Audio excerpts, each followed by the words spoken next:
senior night here at Antamarino Stadium in Monroeville, Pennsylvania. Coin toss is done. Teams on the field. We're just a few seconds away from kickoff here on GatewayGatorProductions.com. A big East matchup tonight. Really a do-or-die game for both of these teams. Welcome, everyone. I'm Vince Russo. Josh Urish alongside. We saw him earlier this year for the Franklin Regional game. Back in the saddle tonight. And Josh, boy, is this a big one for both teams. Yeah, happy to join you tonight. And absolutely, playoff implications both ways. If Greater Latrobe loses this one, that might be it for the season for them, and they're dealing with some serious injuries on that side. Gateway, in a similar situation, have a better chance if they lose of potentially still sneaking in. But this is a big one to that path to the playoffs. And both teams having a different season than they probably anticipated, with arguably their best players out on both sides. Yeah, exactly. On the Gateway side, it's Kenny Lewis, their all-conference wide receiver last year. And without him, the offense just hasn't quite had the same pop. On the Greater Latrobe side, Alex Tash, the Penn State recruit, running back and linebacker. And without him, it's just going to be tough for them to move the ball on the offensive side. So here we are, senior night for the Gators. Should be a real good one tonight as these teams trying to keep those playoff hopes alive. The Gators in their home black uniforms with gold trim and numbers. Latrobe in the Halloween spirit as we are into spooky season with the orange pants, white jerseys, black matte helmets, and numbers. And this kick rocketed toward the end zone and taken inside the 5.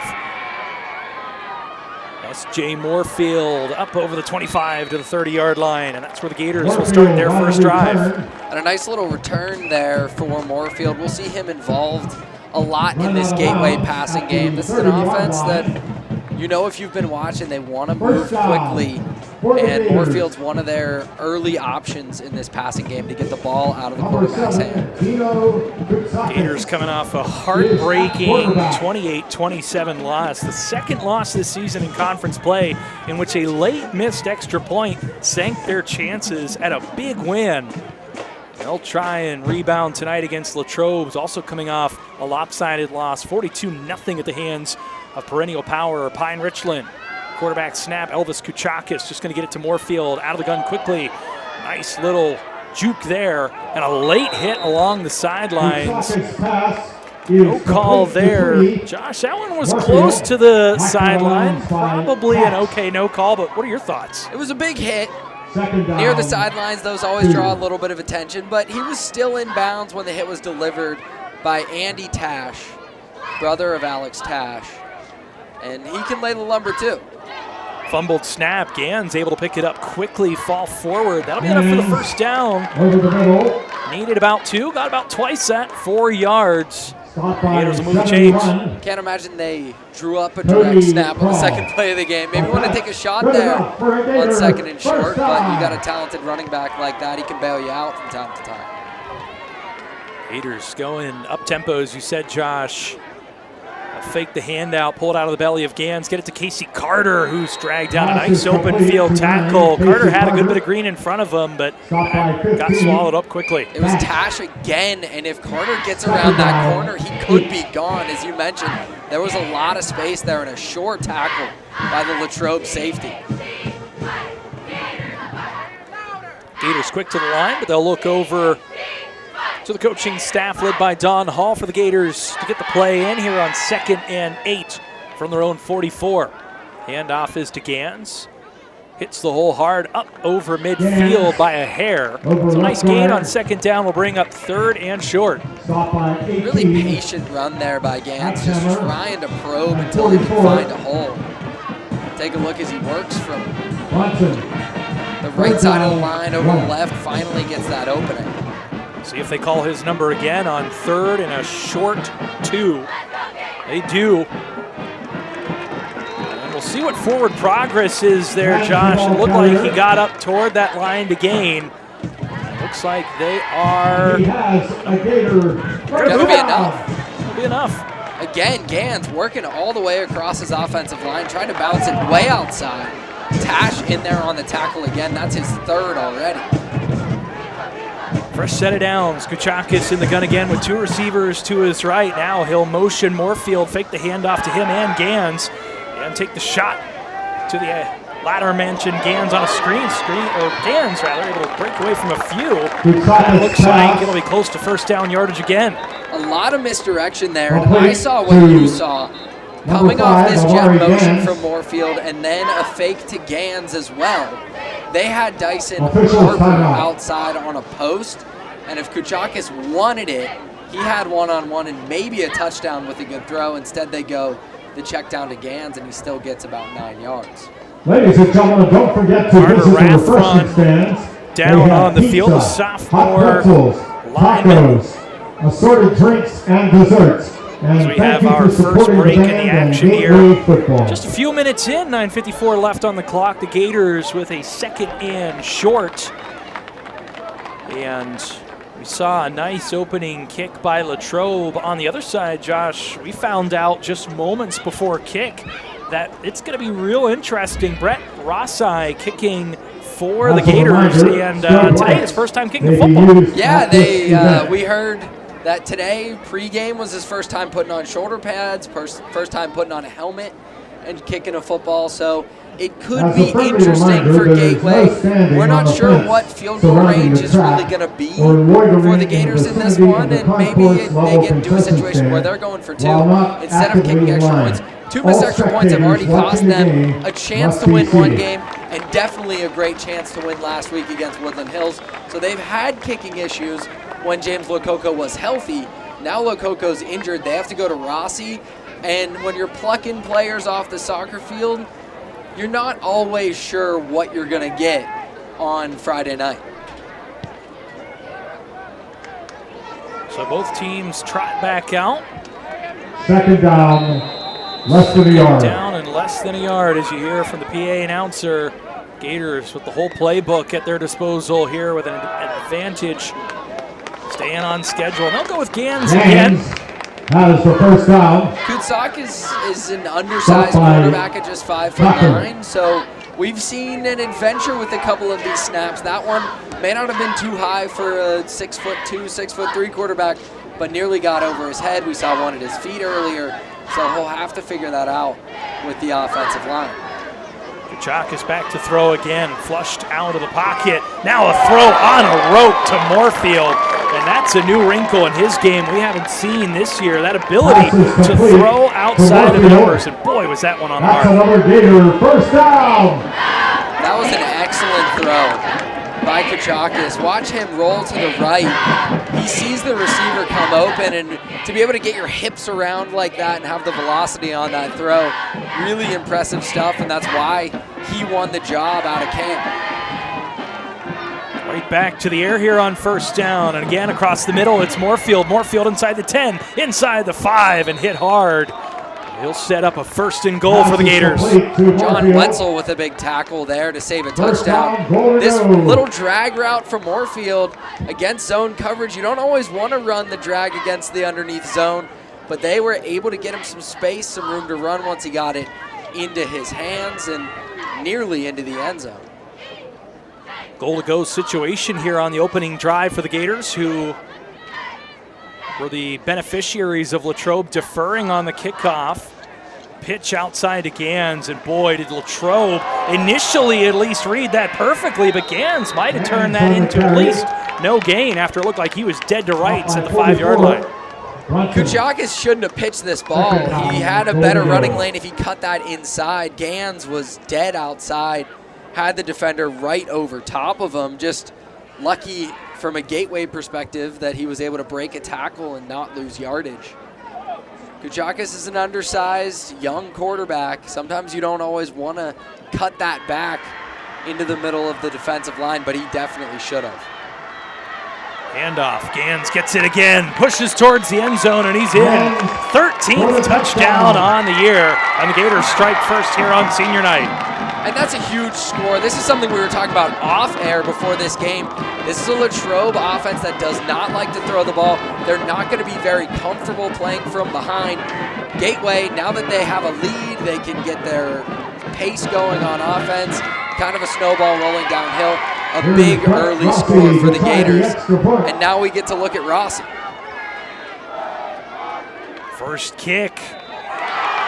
Looks like he's been doing it all season long. 43 right down Broadway. It's 7-0 Gators. And it sounds like word's gotten around the stands here as well. That was a little extra on that cheer from the Gateway fans as the extra point goes through. So a lot of nerves. The superintendent's son steps in for the first time this season and is able to knock it through. And a picture-perfect start here on a picture-perfect night here in Monroeville, Pennsylvania. Beautiful weather here in mid-October for football. And an incredible sunset. It's just been fantastic. That's one of the great things here. Early in the season, you have the sun right in your eyes. Late in the year, you get sunsets like these. Really is beautiful. And the Gators trying to put themselves in the driver's seat to get into the postseason. A tradition on an annual basis for this program. Looks a little different this year. Not used to seeing the Gators here sitting at 3-5. But we talked about it off air, Josh. A couple games against really good opponents in Woodland Hills and Franklin Regional that if you're Don Hall and the Gators, you feel like you let slip through your grasp, and really a legitimate chance to be sitting at 5-3 and in the thick of the title chase. So the Gators, if they get in, still not a team you necessarily feel great about facing. Yeah, and you look at the records, right? Latrobe comes in at 4-4, Gateway at 3-5. If you do this from a college football rankings perspective, the resume for Gateway maybe a little bit more impressive. Their early season losses against State College, against North Allegheny in non-conference.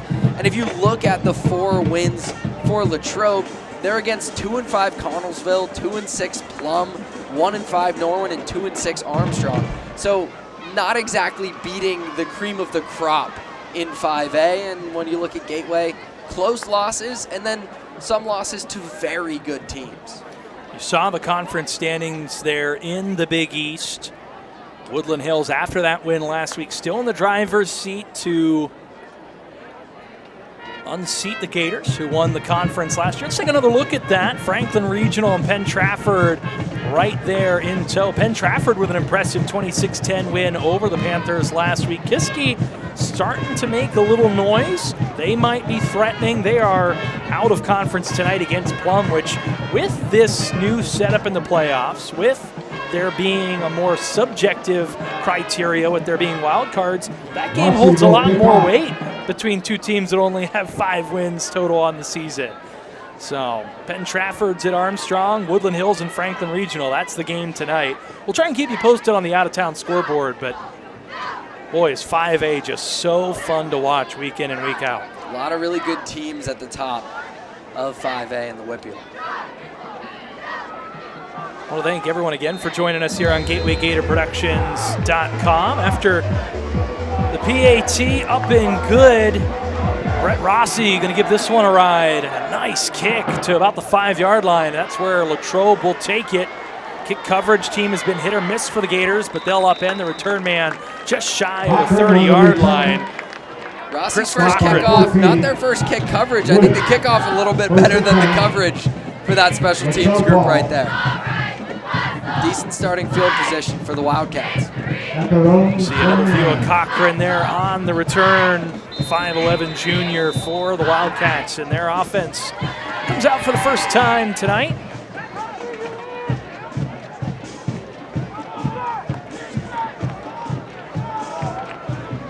Led by signal caller John Wetzel. Loves running the ball himself. He's going to hand it off here on first down on a physical run for a few yards there. Up past the 30 to about the 32-yard line is Brady Prohovic. Stop by 10. Jackson Smith in there on the tackle. 7. Talked about the injury to Lewis. They lost him in the preseason, but also Sid Bryant, who's the backup quarterback and a key linebacker on this defense, now out. He went through the senior night ceremony on crutches. An incredible loss. Not only one of the best linebackers for the Gators, but was such a dependable backup quarterback. Blitz here. Wetzel somehow gets away. Now he's got Green in front of him, but then coming back to the play and making the tackle after whiffing the first time is Kayan Mbandi, the junior defensive lineman, and boy, was he shot out of a rocket on that tackle. To make anything out of that, if you're Wetzel, is really impressive. Gans in there quickly, Smith in there quickly. They brought heat off of both edges. Latrobe was not ready for it at all, but that's the advantage of having a mobile quarterback. So it turns what would have been disaster into still third and pretty manageable. 6 to go with the ball at their own 34-yard line, trying to keep this offense on the field after the Gators put together quite the impressive drive. And Wetzel, that second effort, going to get up over the 40 to the 42-yard line. They needed 6, they got 8, and they'll move the chains. Physical run there, just the straight keeper to the left. Gateway had the box loaded with defenders, but when you have a physical quarterback like that, there's really no numbers advantage with the quarterback running. They're blocking as many as you have to tackle. Wetzel able to move the chains. He'll hand it off again here on first down. Marginal gain, looks like about 2 yards up to the 44-yard line. And Josh, you were here when Kyle DuPill had a field day against this Gators defense.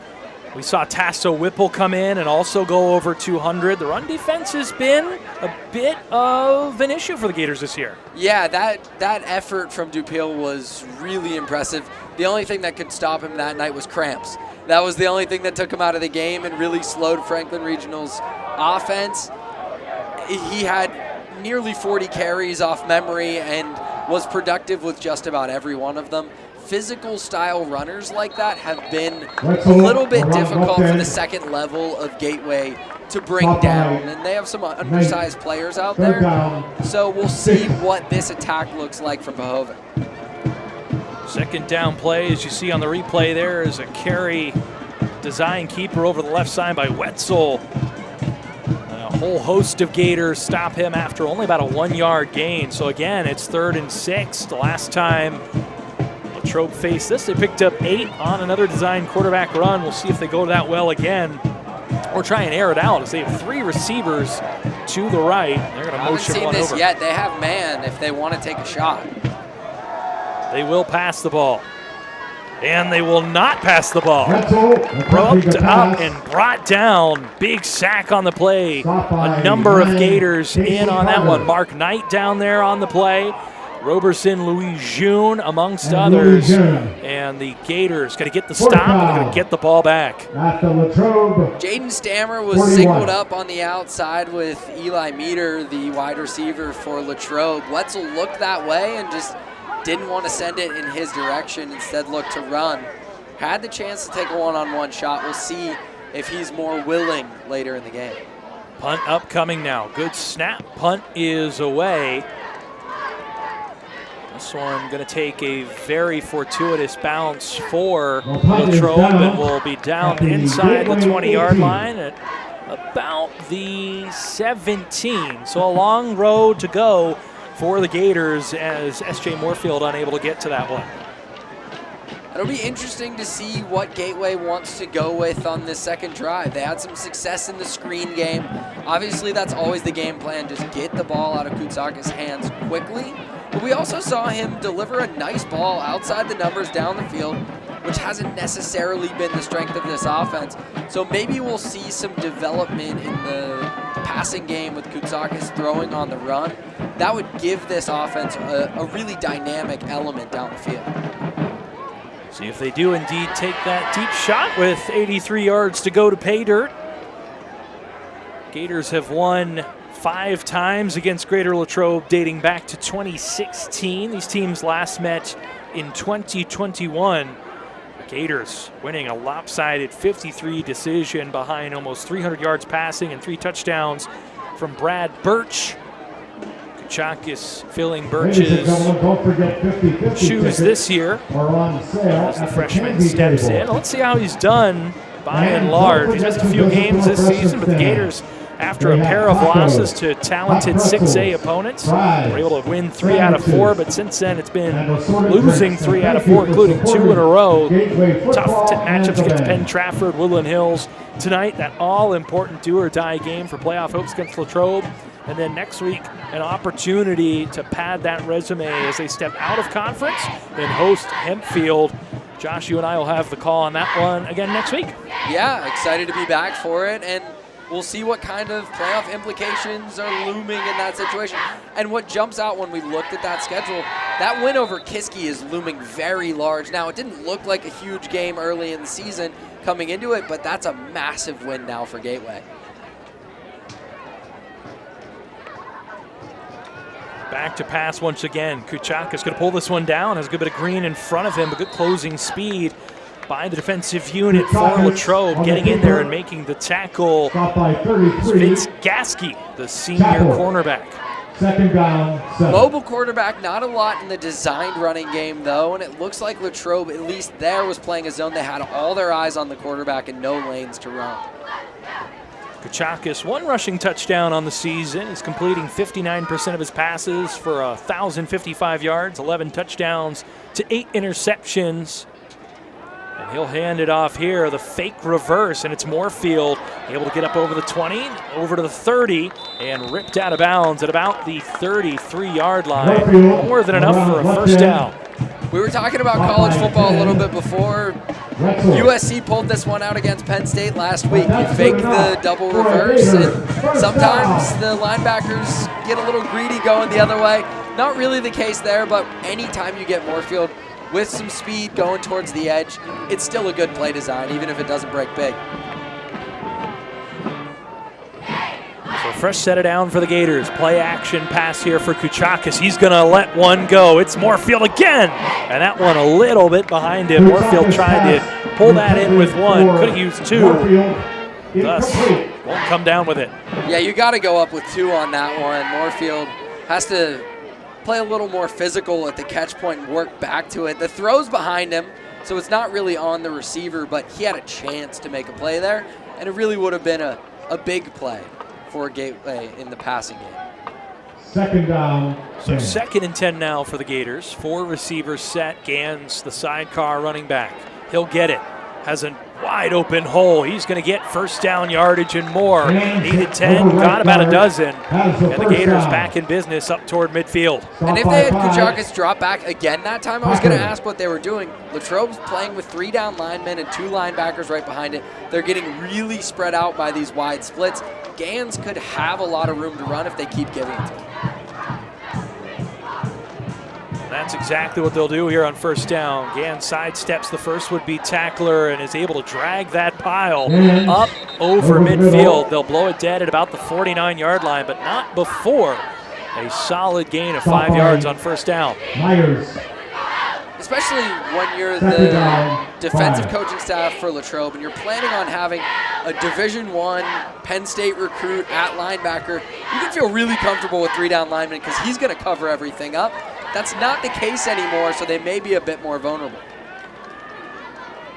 They'll go to Gans again. Last-second decision there on the RPO and might have made it a little too late as that hole closed up for about a loss of a yard, actually. So that'll make it 3rd and 6 now for the Gators with the ball. The nose touching that 50-yard line.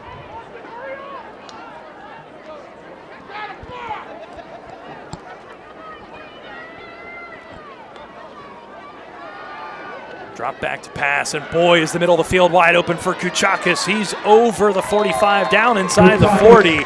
And the Red Sea parts there for the freshman quarterback, and he's able to pick up big yardage with his legs. Middle of the field was wide open from the start of that one, showing a pressure look, and they brought everybody. No contain. A big play there by Cash Ashhammer, the junior linebacker, being able to break on that one at all, or else Kuchakis could have been gone. We'll keep it on the ground once again.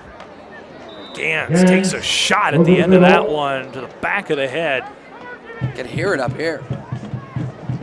Hit provided by Wetzel, who, as much as he likes to tote the ball on the offensive side, no stranger to laying the boom on the defensive side, as you see here. Just going to throw the shoulder there at the end of the play. May have been a bit unnecessary as he was going down. Other levels of football, that might draw some yellow laundry on the field.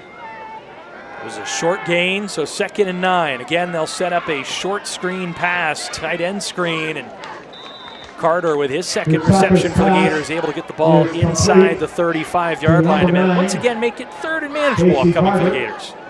Latrobe in the passing game, again, just trying to keep a lot of stuff in front of them. They're giving Gateway these underneath throws, and that was definitely drawn up to go to Carter with, you see, Gans trying to deliver a block there. Gators hurried to the line, going with the hard count, trying to get Latrobe to jump. They're unable to do so. Kuchaka's going to keep it himself. He's going to have first down yardage inside the 30 to the 28. Got just enough there to move the chains. And a really good play design to pull that out of the belly of Amari Gans and take it himself.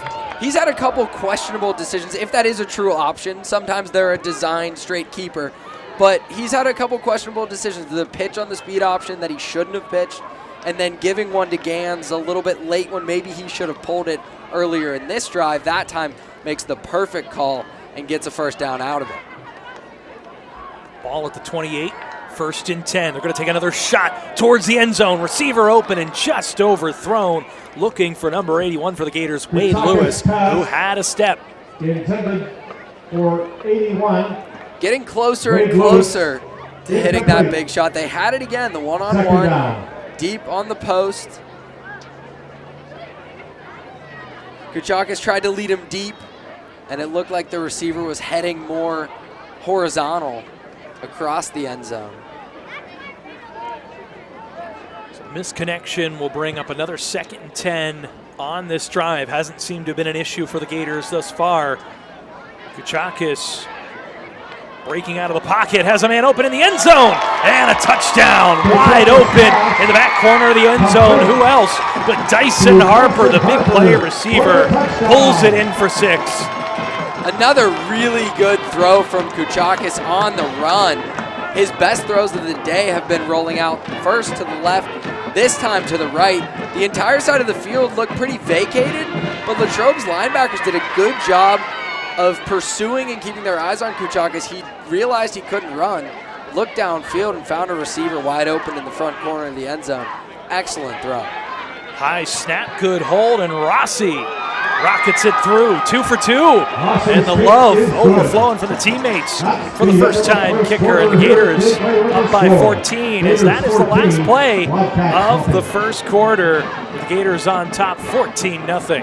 Definitely doesn't look like his first time on a football field. Been very comfortable, very relaxed, not trying to overdo it on these extra points. I'm no kicking expert, but he looks comfortable out there. 2 for 2, had a very impressive kickoff. Latrobe had to corral it inside their own 5-yard line. After we take a beat here, we'll see him send it deep again. And Josh, thoughts after 12 minutes of play? This is exactly what you want if you're Gateway. Latrobe's not great at playing from behind. They're really reliant on their run game. They're going to have to start opening things up now because you put 2 touchdowns on them. And you're really liking what you're seeing from your young quarterback, throwing on the run, attacking the field vertically, which isn't always a huge part of the Gateway offense. A lot of things are horizontal, spread offense. You want to get it to the boundaries quickly, get it in the hands of your playmakers as quick as you can. Now you add a vertical element on top of that, and you really have a dynamic offense. It's an excellent start for Gateway. Can't really ask for anything better. So 1 quarter in the books. Gators up 14-0.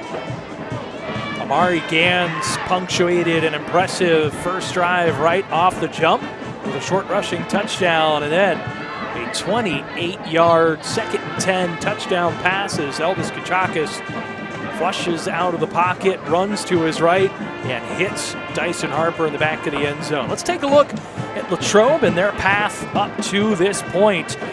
With Alex Tash, that first half of the season, life was looking good for the Latrobe Wildcats. They were in contention to be a team that a lot of people thought could win this conference, but then the shoulder injury plagues this squad, and it's been a tough stretch since then. The 10-point loss to the Woodland Hills Wolverines, a blowout at the hands of the surging Kiski area Cavaliers, and then last week, totally overmatched by possibly the best team in 5A, the Pine Richland Rams. And we don't even really have to mention when the Tash injury happened. It's pretty clear right from here, those 3 straight losses without him. It's just hard when you lose a player like that. That's what we were talking about in the pregame. Both these teams have lost probably the best player on their team, certainly for Latrobe with Tash, and that feels like the case with Lewis for Gateway. But it's a little easier when you're Gateway and you lose him before the season. You can kind of game plan for what is this going to look like without Lewis at wide receiver. You're midway through this thing and you realize you're not going to have your Penn State recruit on either side of the ball. Now what do? It's kind of panic mode, and it's hard to recover from a loss like that. Well, I think the big thing, Josh, is the Gators took those lumps out of conference. Yeah. Games that are consequential, as we talked about with the selection committee choosing who the wild cards are, but certainly not as consequential as Latrobe, who has dropped the majority of these games without their star player in conference. Yeah, and Gateway's had that chance to find who they are without Lewis on the outside. Who is your new number one wide receiver? Is Harper your deep threat? Okay. Morefield's the guy you want to get the ball in his hands quickly on the outside with some screens and underneath routes. Okay, now we're finding what this looks like. Latrobe hasn't really had that chance, and the games they've had to do it have been as consequential as it gets in conference. Tash is doing so much for this team. Had 716 yards rushing in the first half of the season, averaged almost 13 yards a carry, and was the catalyst for this defense. Rossi's kick carries down to about the 10-yard line, and again, the coverage comes up and meets the return man prior to that 30-yard line. So again, it'll be a decently long field for this Latrobe offense as they start things off at the 26-yard line. Be interested if they take a shot early in this drive. Gateway is very comfortable with the run game. They're expecting the run game now. Any adjustments, if you would make any this early, are okay. The quarterback's going to want to keep it a lot. Maybe a play action shot here to just get them off that rhythm. If you're Latrobe, this is not the spot you want to be in for a number of reasons. Certainly 14 down, not ideal here at the start of the second quarter. But this team that has not moved the ball through the air consistently throughout the year. Wetzel, a nice cut back there, was able to find a hole and gain about a half a dozen on first down. If this is the offense they're going to run, you can be effective with it because you have numbers in the run game when your quarterback is keeping it. You don't have to block an extra guy. The quarterback is that extra guy. So they can be pretty efficient on the ground. Is it enough to overcome a 2-touchdown lead? We'll see. They're sticking to their identity, at least at the start of this drive. Second and short. Number 10 keeps it again and There's has a nice hole. Boy, he takes that one up over midfield. So 2 plays, gain of about 25 yards. And Latrobe in business for the first time tonight in Gators territory. Just keeping all the way again. They don't even have any interest in a zone read or anything like that. It's just quarterback sweep to the left, quarterback sweep to the right. It's fairly efficient. Feels like you don't see that much anymore. Teams just lining up and saying, we're going to do this until you can prove you can stop it. That's what Latrobe has done the last few plays. And they're going to hand it off here and try it again. But that time, Greg Schultz, a big tackle for a loss in the backfield there. I would agree with you, but this is a year that Army and Navy are both in the top 25 and unbeaten. So maybe the option, the running quarterback, all of this, maybe it's making a comeback, and Latrobe's doing it too. Well, you see, even at the highest level in professional football, running statistics are up. Stock in the running game is up.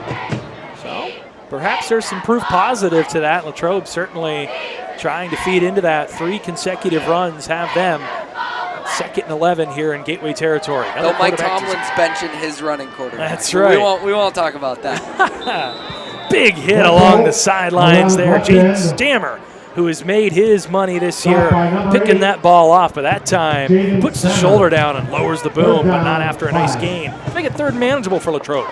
Typically, if you're a starting quarterback, you don't want to lower your throwing shoulder like this for a big hit. I don't know how much he uses it for throwing. I think that's the main purpose from what we've seen early on with this offense. Coming into this game, Wetzel's stat line throwing the ball just 48 of 84, 57% completion percentage, just shy of 650 yards, 2 touchdowns to 6 interceptions. And he talked about his effectiveness has really been on the ground, 700 yards, 6 touchdowns, averaging 6 yards a carry. And he's shown you tonight what he can do with those legs. Here they are in 3rd and medium again. They converted a couple of those on the first drive. But now if you're Gateway, you kind of know what look they're going to give you, right? It was quarterback sweep, both of those conversions on 3rd and medium. What's your response to that? And maybe there isn't a great response to just playing physical football like that, but Gateway will need to figure out how to get off the field here. So both teams take a breather with 10:09 left here in our first half of play. This one rolling right along. Both teams moving the ball, running the ball. Certainly has been a pass-heavy attack for the Gators, who've completed a number, but they've gone to the well a few times through design quarterback runs for Kuchakis. Gans getting a healthy dose of carries here early on. So we are moving right along. As the aforementioned Gans jumps early, that's going to be encroachment on the Gators. He was quick into the backfield on a couple of 3rd downs on the first drive, this time too quick. Offside, Gators. So that will move the chains for Latrobe.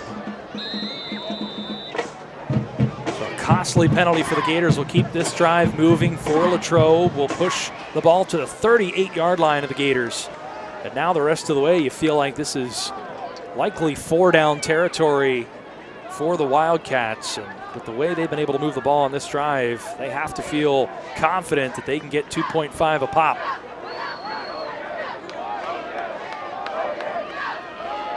Fake handoff, wide open, and they caught the Gators defense sleeping, and that is going to be the 3rd passing touchdown of the season for John Wetzel, as all by himself was Andy Tash. And they brought in 2 tight ends for that one. They've been playing mostly with 11 personnel, which means 1 running back, 3 wide receivers. That time they go to 12 with the 2 tight ends. It looks even more like a run play, and finally they take the play action shot. Perfectly designed, have a receiver heading right up the seam. And now it's a 1-score game again. Low snap, good hold. Kick is up and good by Roman Agostoni. And the lead is cut in half. 14-7 now. Latrobe back in this one, but the Gators going to go back out on the field offensively, where they've gone 2 for 2 tonight on long touchdown drives. Now they have a chance to answer. We've got a game on our hands. Once both teams draw blood, then you see what you got. A pretty good throw there from Wetzel. Hit him right in stride. Didn't need a great throw with a receiver that wide open, but really good stuff from the Latrobe quarterback.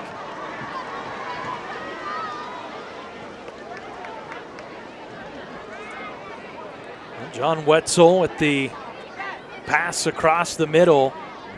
10:01 left till halftime. Shout out to our crew for the nice replay there, as you're tuned into Gateway Gator Productions tonight. Vince Russo, Josh Yorish on the call with you. And what is a de facto playoff game? We talked about these 2 teams with 3 losses apiece in conference. 4 feels like a death sentence in a 5A field, where the top 3 from each conference automatically qualify, and then 3 wild cards thereafter. The Gators currently sitting tied for 4th in the Big East, though they hold the tiebreaker over Kiski area with a head-to-head win. A high hanging kick taken at the 5-yard line. It's Amari Gans. Gans able to make one miss. He is brought down from behind, just shy of the 20-yard line. Nice form tackle there by Danny Noonan. Take another look. And a good return there. Making one man miss so you don't end up well behind the 20-yard line, but good coverage from Latrobe, and that's exactly what you want after scoring a touchdown. Give them tough field position because you've struggled to get a stop. Maybe this is the chance. The Gators with their longest field to travel tonight. Going to be 81 yards to Pater. Handoff is to Gans. Gans able to power through a few. Was taken down by a couple Wildcats, but not before he gets up close to first down yardage. Wetzel, amongst others, in on the tackle. Another low snap there, something to keep an eye on. Kutsakis has been bended down, jumping up, to catch these snaps, and it can throw the offense, especially the passing game, off rhythm if the quarterback has to keep bringing his eyes down every time to catch a snap. Kachakis just 5'9", not the tallest signal caller in the WPIAL. That one on the mark. Kachakis is going to run out of the pocket again. And now he's just going to throw this one away. Had Dyson Harper in the vicinity. So on 1st and 10, he decides to just live for 2nd and 10 and avoid losing yardage. It's a pretty good protection from the Gateway offensive line. They've done a nice job, and when Latrobe's only rushing 3, which they've mostly done, then it's not the toughest task.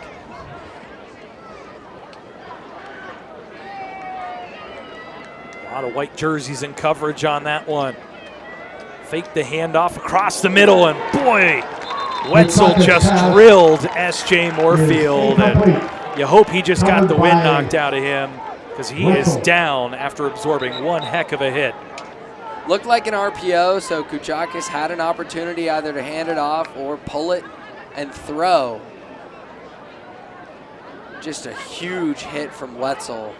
The throw went high, so Moorfield had to raise both of his arms, and you're very exposed in that position.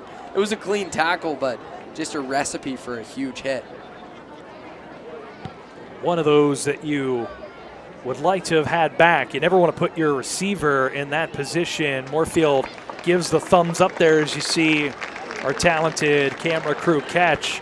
In all likelihood, as our mainstay here, Adam Gusky, likes to say, sometimes the act of getting hurt hurts more than actually being injured. So Moorfield takes a beat just to make sure everything's still in order after he takes a shot to the ribs.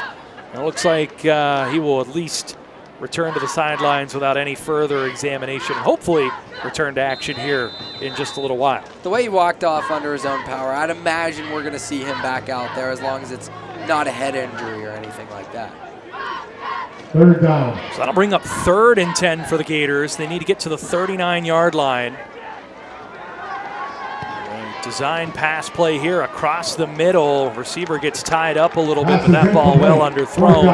And it is a quick series for the Gators, who are able to move the ball once past the chains, but now they'll have to punt it. That's the stop that you need if you're Latrobe, and it's a tough situation if you're Gateway and it's 3rd and 10. They're rushing 3 and dropping 8. A lot of Wildcats in coverage on that and most of these plays for the Gateway offense. Well, you wonder if we'll see the Gators return to the run. As Latrobe does make that adjustment, puts a ton of guys in coverage, and now punt off. Will take a Gators bounce inside the 40 down to about the 37-yard line. So John Wetzel and Andy Tash were back to return, but no such luck, and we will start anew with Latrobe trying to tie this one up. Yeah, you mentioned Latrobe making that adjustment, dropping back in coverage. They've done a nice job keeping Gateway on their toes a little bit offensively, loading up to stop the run when Gans got going, and then once Gateway decided to throw because they felt like there were plenty of defenders in the box, they're dropping 8 into coverage. So they kind of have the upper hand at the moment, at least for that drive after the first 2 touchdown drives by Gateway. So still 8:57, as much as we talked about that first quarter humming right along, we have crawled to a halt here. It's some turbulence in the second quarter. You see some other camera operators down here. We got a ton of coverage tonight. 3 different outlets covering tonight's contest, but we appreciate you sticking with us here at GatewayGatorProductions.com. Our trusty crew bringing you all the action. Be staring down the barrel of winter sports here not too long from now. Doesn't feel like winter yet. We still got some nice days and nice weeks. They turned the heat on in my apartment building a little early. It's a little early. Well, we're in that weird space, right, where you wake up, it's 40 degrees, yeah. You throw the sweater on, you go out, and by noon you're sweating because it's 65, 70 degrees. Right now, 56 and clear. Just a little wind, little humidity. It is a real nice night out. You see a lot of people down there still in polos and short sleeves. I'll tell you, it's a nice one out tonight. But yeah, even today it was pretty warm out on the drive over. Had the windows down, and it got up towards 70 degrees. Certainly we've seen snow this time of year. Yeah, I'm not going to complain because I'd prefer it. I'd prefer it to the alternative. Wetzel fakes the handoff, gets away from what would be tackler, and he breaks off a big run inside the 50-yard line. One play. Only took 2 last time, just 1 play this time, and Latrobe back in business in Gators territory. Again, looking for that score that could tie this game up. Latrobe has some change-ups off that fastball of the quarterback sweep. I kept asking for it, and they're breaking it out now. We saw the play-action shot, resulted in the touchdown. Now we got a little zone read, and Gateway was not ready for that. They were expecting a straight handoff. Nice chunk play for Latrobe. It goes back to work, a quick handoff there, but the back met after a gain of only about 2 yards. Brady Prahovic with the carry there, and Prahovic, his numbers on the season, almost 300 scrimmage yards and 4 touchdowns on the season. Nice play there by Knight, filling the hole and meeting the running back. You mentioned I called that Franklin Regional game. DuPill had a great game. Knight also had an excellent game on the other side, making a ton of tackles. Those two definitely needed an ice bath after that one. Physical game.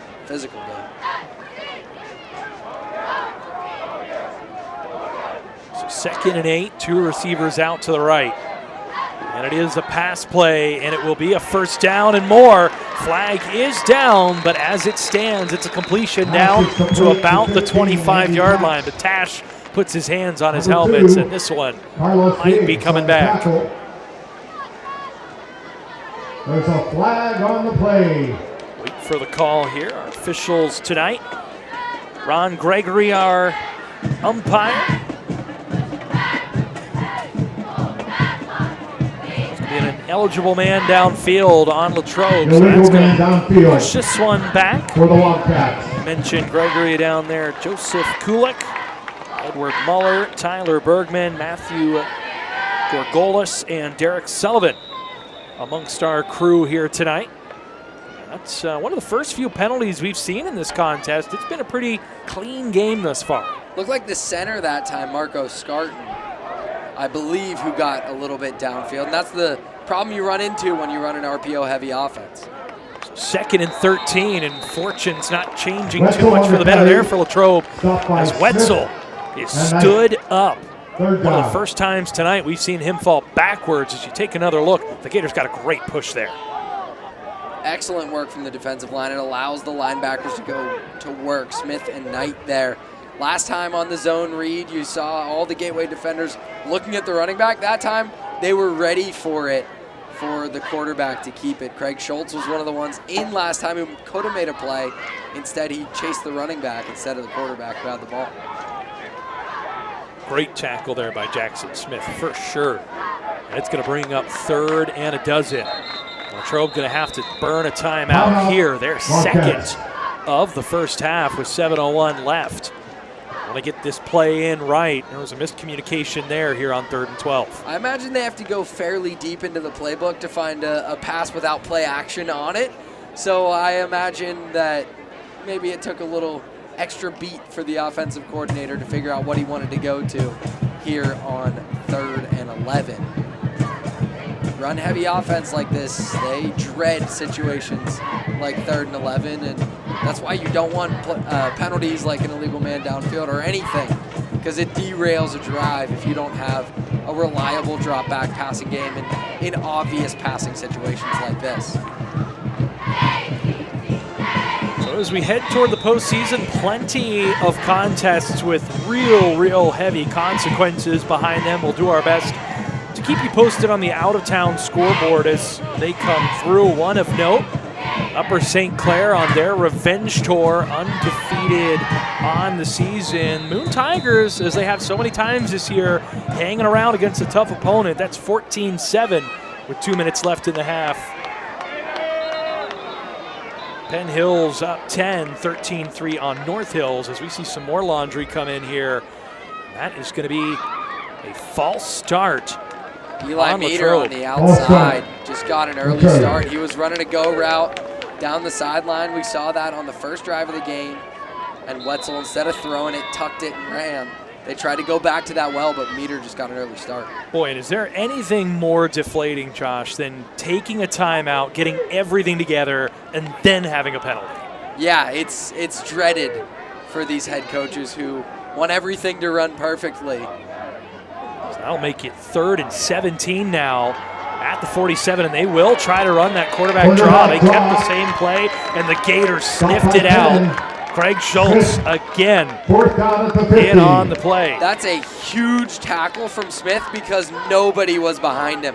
The reason they ran that quarterback draw is because they spread everybody out with 5 receivers on the field there. There were no linebackers. There were no safeties. If Wetzel gets past Smith there, that's a house call. So a huge tackle on 3rd and long. Good call. It was Jackson Smith in on the tackle. Now a low snap. They're just able to get this punt off in time.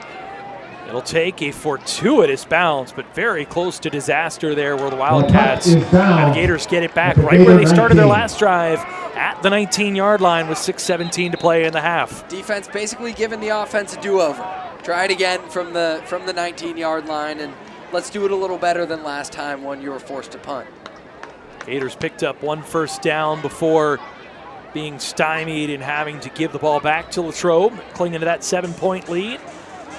The Plum Mustangs have a 1-point lead over Kiski in an important non-conference game where both teams could really use a win. These are those kind of games we talked about where in most years, probably a throwaway game, but with there being an expanded playoff and there being playoff implications, Plum and Kiski hanging around that 4th, 5th spot in their conference. Still a couple games to go. They're not out of that conversation, but boy, a win tonight for either side would go a long way to bolstering that resume. And with those wild card spots having a bit of an at-large component to them, every game becomes that much more consequential because it's going to make a win or a loss look better or worse for these teams. That Kiski win is looming large for Gateway. If they get a win, that could potentially be helpful to what it looks like on the resume at the end of the season. Obviously, you don't know how these things are going to shake out down the road, but all the results becoming that much more important. Couple scores from the Big East. Penn Trafford all over Armstrong with 4 minutes left in the half, 28-0. And then the game of the week in the conference, Woodland Hills up 7-3 on Franklin Regional, trying to preserve that unblemished record in conference play. Keep you posted on that. That's 37 seconds to the half in that one over in Murraysville. Right here we got ourselves a good one, 14-7 Gators. They scored the first 2 touchdowns, and they got the ball back here. It'll be a designed run play, and Gans only going to get about a yard, maybe 2 on that one. Latrobe defending the run really well. Gans just doesn't have a ton of room. They don't load the defensive line, just 3 down linemen. They have a lot of linebackers behind them. They've done a nice job. 2nd and 8 now for the Gators, up over the 20 to the 22. It's a drop back pass for Kachakis, who's going to set up the screen to Gans. Gans has a couple blockers. He's over the 30, makes a move up over the 35. He gets tackled from behind, but not until he gets up close to the 40-yard line. Whistle still doesn't blow. Looks like they're going to mark him down at the 40. So that's a gain of 18 on the screen. Kind of wonder why Gateway went away from the screen game after the first drive. It was so successful for them, and they just abandoned it a little bit. You get caught up with some downfield throws, you try to hand off to Gans, and you end up in a weird script situation. Getting back to the screen game is going to be helpful for this offense. Quick run, and again, close to first down yardage as Gans are going to mark him down at the 49-yard line. So it's going to be 2nd and inches after the Gators get back to the line quickly, and Gans with a lot of running room there. Going very up-tempo, and that's something Gateway has a lot of success with. When you get multiple first downs in a row, that was just short, it would be 2nd down, but then you can go really quickly, and that's what they want to do against this Latrobe defense. They'll hand it back to number 5, and Gans going to keep moving through a couple would-be tacklers. He's inside the 45. That's actually where they'll mark it. So they needed one. They got about 6. No huge runs from Gans tonight. Been really impressed with his vision. Bouncing that one again to the outside. Just having really great patience in the running game today. Quick pass over the middle, and it's Harper. Good Timing route there. Kuchakis puts it right in front of the receiver. Josh, we saw a couple early in the game that were behind the receiver. That time, right on schedule with the throw. Yeah, really good throw by Kuchakis, and he gave his receiver enough time to brace himself for a big hit from Wetzel, because I'm sure Wetzel's eyes lit up when he saw the slant coming his direction again. So a nice conversion there, and that's another first down, and the Gators going quick here. Have single coverage across the board. If they want to take a shot to Lewis to the top of the screen, they have it. Instead, it's going to be the option. Kuchakis going to keep it himself. Not a whole lot going there, but he does fall forward. Kuchakis on the carry. Gain about a yard, maybe a yard and a half. Stop by Jurevich. Like the design there on those options, though. They're just taking away Gans and daring Kuchakis to run into the teeth of the defense. He doesn't look as effective doing that as he does as a scrambler.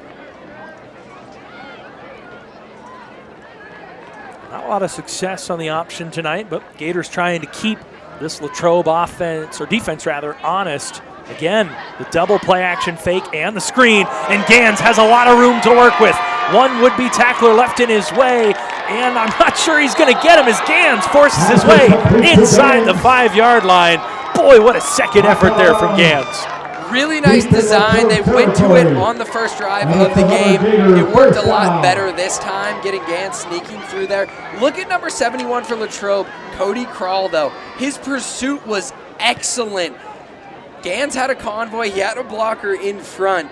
But if Krall isn't pursuing like that from behind, he didn't ultimately bring him down, but that could potentially be a touchdown. He would have had space to cut back. Instead, it's 1st and goal at the 5, and Gans able to shrug off the Latrobe tacklers and knife into the end zone for his 2nd score of the night, his 14th of the season, and he puts the Gators back up by 2 scores. And it's all for naught, because you just give it to Gans again and he finishes it off. Again, excellent vision, just finding the right hole and being patient until you do. Maybe a hold there on the Gateway offensive line, but they got away with it. Brett Rossi. Rossi again. Yeah, Kuchakis going to hold. Rossi with the kick. And the Gators might have something here. Rossi now 3 for 3. Young man had not kicked a field goal until today. Hadn't kicked a football until today.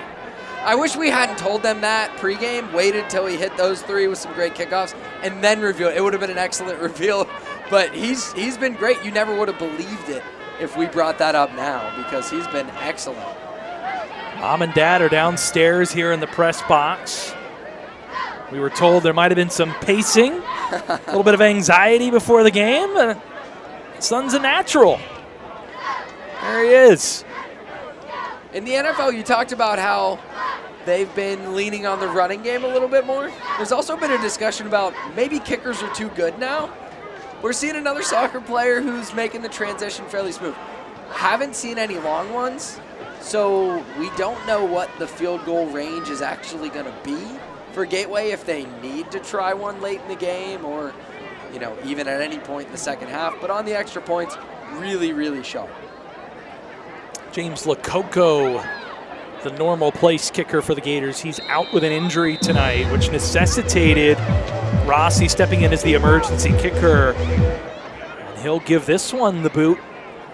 Falls at about the 12-yard line, and the Gators able to wrap, again, the ball handler up before he gets to the 30. So Rossi has been more than serviceable and has given the Gators what they need to build this 21-7 lead. And I imagine Rossi is just hoping that Latrobe does not break one of these returns, because he does not want to make a tackle. I don't know the kid, but I can't imagine he wants to have to make a one-on-one open field tackle his first ever football game. Well, and if you're Don Hall, you don't want your emergency kicker making a tackle either. No, you might tell him almost to get out of the way, depending on the score and situation, because you're running thin. Only so many soccer players are going to be willing. That's what they call a business decision. So the ball at the right hash, 27-yard line. Latrobe goes back to work, and they're going to pass on first down. And they've got a receiver open in the middle of the field, and a connection back into Gators territory as a nice sure-handed catch there by the tight end, number 87, Tim Myers. They've gone to some heavier looks with multiple tight ends, and they've thrown out of those a lot because Gateway's matching with a loaded box. They had like 8 defenders in the box, I believe it was, 5 down linemen. So you're just going to have numbers in the secondary, and it's a good plan for a Latrobe team that doesn't want to rely on throwing the ball, but you got to pick your spots with it. They're picking them well. S.J. Moorfield on the tackle. Wetzel able to bounce this one outside. He'll get close to first down yardage again. Looks like he'll get marked down at about the 34-yard line, which will make it, where are they gonna, yeah, about 34-yard line, makes it 2nd and 3. And yeah, that passing attack is something the Gators are gonna have to diagnose and make adjustments with at halftime, because that's been the one wrinkle, Josh, that they've kind of caught the Gators sleeping on. Something you may not expect out of this type of offense. They have a chance to take a shot if they want it. 2nd and short certainly allows for that, but they'll keep it on the ground here and get close to first down yardage. That one's going to be close and will depend on the spot. I think the Gators stopped them about a half-yard short. Lujan and Fisher. Brady Prahovic, the 5'8", 185-pound senior on the carry. Prahovic's been a very willing blocker for Wetzel as well. Really good block on Moorfield on the first down run from Wetzel. So upcoming one of those buckle the chin strap type of plays. 3rd and half a yard here. See what Latrobe dials up. And who else but Wetzel going to take it himself. Side steps, gets out toward the sidelines. Needed about a half a yard, got 3. They'll move the chains as they're driving once again inside the 35-yard line. Old Reliable go to the quarterback sweep again. They've been consistently getting at least a couple of yards on every one of those, stretching things out, just letting Wetzel pick which hole he wants to eventually cut it up through. That time bounced it all the way outside. Wetzel certainly looks comfortable with the ball in his hands as a runner. This time, going to roll out to pass, and he gets hit just as he threw that ball. We're going to see a flag come in late. Not exactly sure, but Mark Knight was able to disrupt that play before Wetzel could get his body turned around to make the throw. Prahovic is very upset, visibly upset on the field. Looks like it's going to be a holding call on Latrobe. They can't afford these types of penalties. Backed up, they just can't rely on the passing game. Let's see if we can find it in this replay.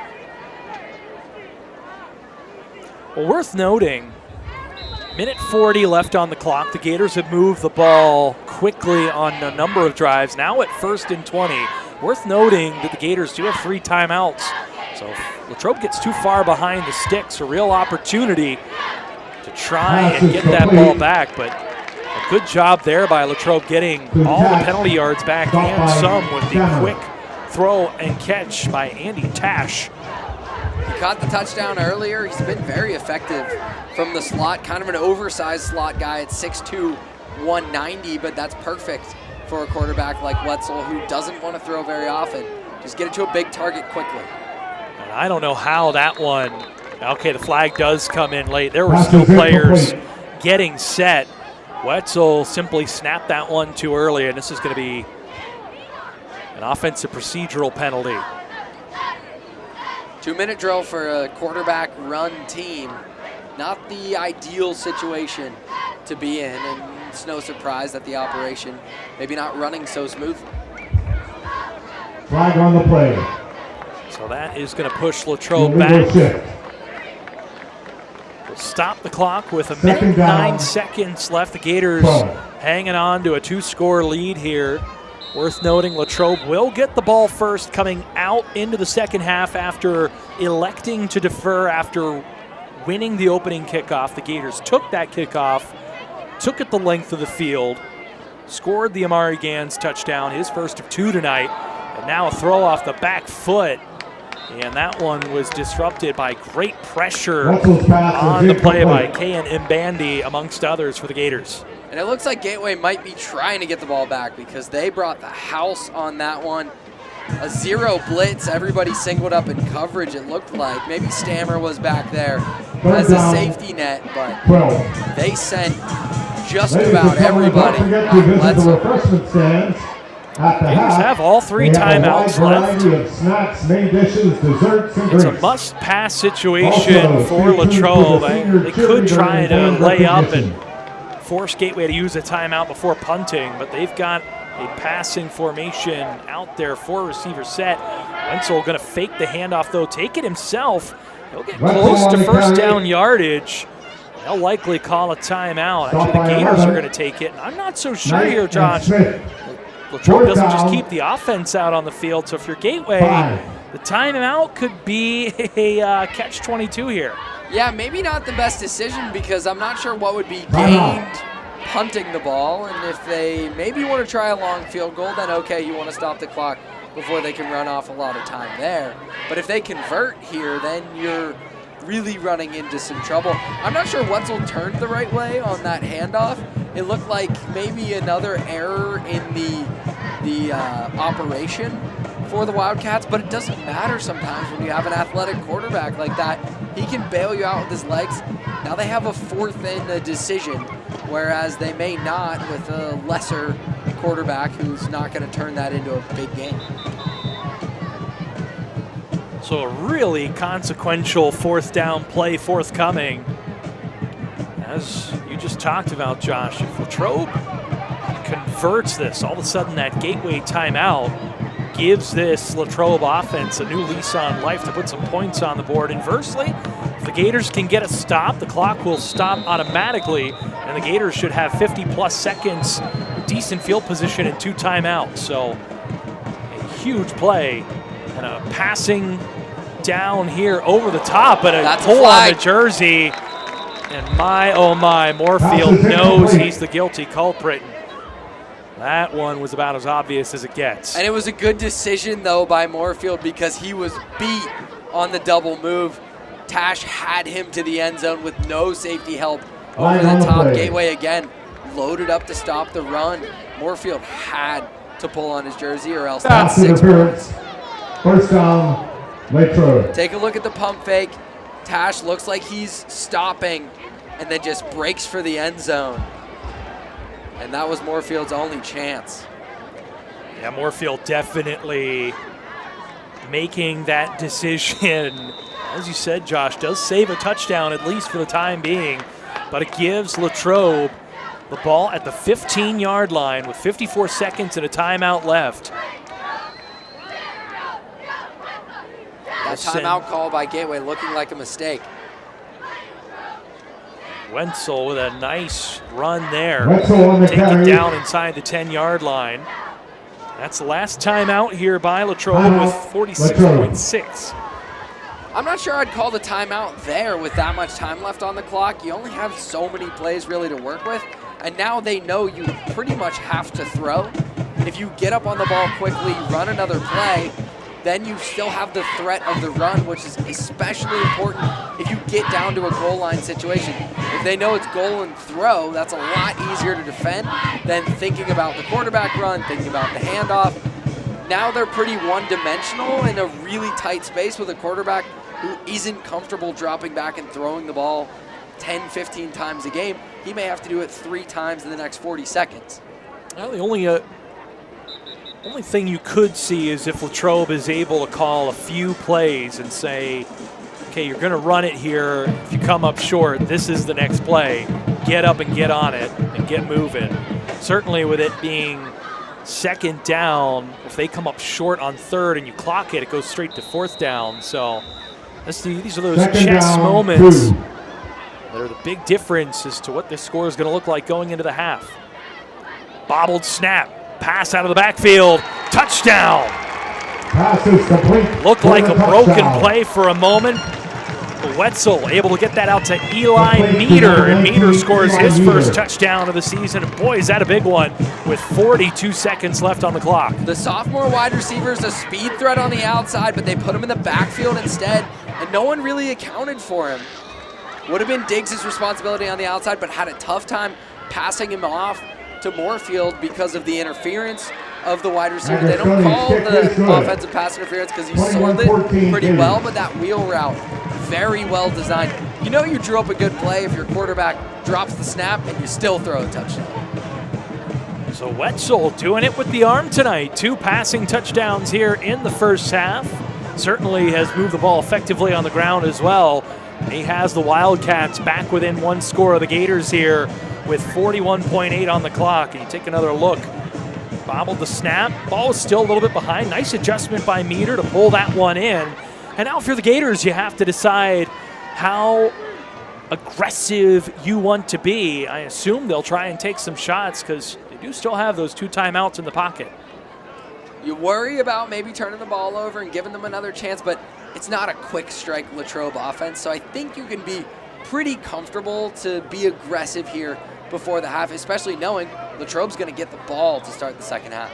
Boy, but has that Gators secondary struggled, giving up the 2 passing touchdowns. Big part of the early part of that drive was the shot to the tight end across the middle of the field. Gained about 30 yards to Tim Myers. And then that consequential grab by S.J. Moorfield saved the touchdown for at least 20 seconds, but on 4th down was a tough break for the Gateway Gators. PAT was up and good in the kickoff by Roman Agostoni, and he gives that one a ride to the end zone. And so the Gators will take it at their own 20-yard line, 80 yards to go, 41.8 on the clock. We'll see if the Gators can put any more points on the board as this offense has gone 3 for 4 tonight in terms of touchdowns on drives.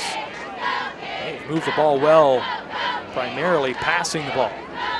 I think at this point you might want to get Koutsakis on the run. He's thrown the ball really well on the run. Roll him out one way or the other, try to split the field in half, and see if you can hit something to the sideline, maybe even save one of those timeouts. Instead, it's going to be a quarterback draw, and Koutsakis going to get out toward the sidelines, and what a heady play by the freshman, and what a lapse by Latrobe to not guard those sidelines and to allow Koutsakis to pick up the first down, get about another 5 yards or so, and get out of bounds. And that's the advantage of still having timeouts in your pocket. They have to defend the middle of the field. That goes away once you burn them. Hard count here. Now they'll get the play in from the sidelines, still with 18 seconds on the play clock. 4 receiver set, excuse me. They'll go with Gans here. He's going to run it. He's unable to bounce away from the tackle by Wetzel. And so they do have to burn a timeout after a gain of only 3 yards on first down. I don't hate the call because you have a really talented running back. You still have timeouts. You're comfortable playing quickly. That's how Gateway wants to play anyways. They pretty much go in the no-huddle, the up-tempo stuff. You just want to get more than that out of it. They had numbers in the box. It was an advantageous time to run. So I don't hate the decision to hand it off there. It just didn't work out. A nice play by Latrobe, and now you reassess the situation because you only have 1 timeout left. You don't have a lot that you trust in terms of a kicker. We've liked him on extra points. I don't know that they're going to trot him out there for a 37-yarder. So we'll see how they manage this end-of-half situation because it could be really illustrative to what they would have to do at the end of a game with their kicking situation being what it is. As a broadcaster, I agree with you. As a fan of chaos in high school football, I would love nothing more than to see Brett Rossi nail like a 40-yard field goal. I'd like to see him try it. He's looked comfortable. He has made those PATs with a little bit to spare. Passing play across the middle. It's Moorfield. Now Moorfield's got to get out of bounds. And he does, up toward the 44-yard line. That's going to be right at the line to gain. We'll see if they give them the first down. They will. So the Gators do get the first down. Moorfield, heady play, gets just enough. They'll move the chains With 22 seconds left, they don't have to use that last timeout. Gateway's loving those underneath drag routes in front of the Latrobe linebackers, especially right now. Latrobe very deep with 3 safeties on the field. See if they look Dyson Harper's way. Gonna have to go deep here. Instead, it's Kachakis again. He's not gonna get out of bounds. He's not gonna get a whole lot of yards. And with 15 seconds left, 14.9 to be exact, the Gators call their last timeout. I think he might have been thinking too much about getting to the sideline. He had more room up the middle of the field, but instead tried to bounce it all the way outside. Should have just cut it up the gut to see what you can get. Now you don't have a timeout. So now the defensive approach for Latrobe is to try and force everything inside, as you talked about earlier, Josh, the sidelines, the Gators' friends, so Latrobe will put bodies out that way. And there is still enough time if the Gators can get a quick, deeper completion across the middle of the field, come up and clock it. You can try and heave-ho into the end zone, maybe a Hail Mary, or if you do trust your first day kicker, Brett Rossi, send him out and see what happens. Depending on where you're at on the field, it just may be worthwhile to get the information of, can he hit a field goal? Like, that might be just as valuable as potentially 3 points.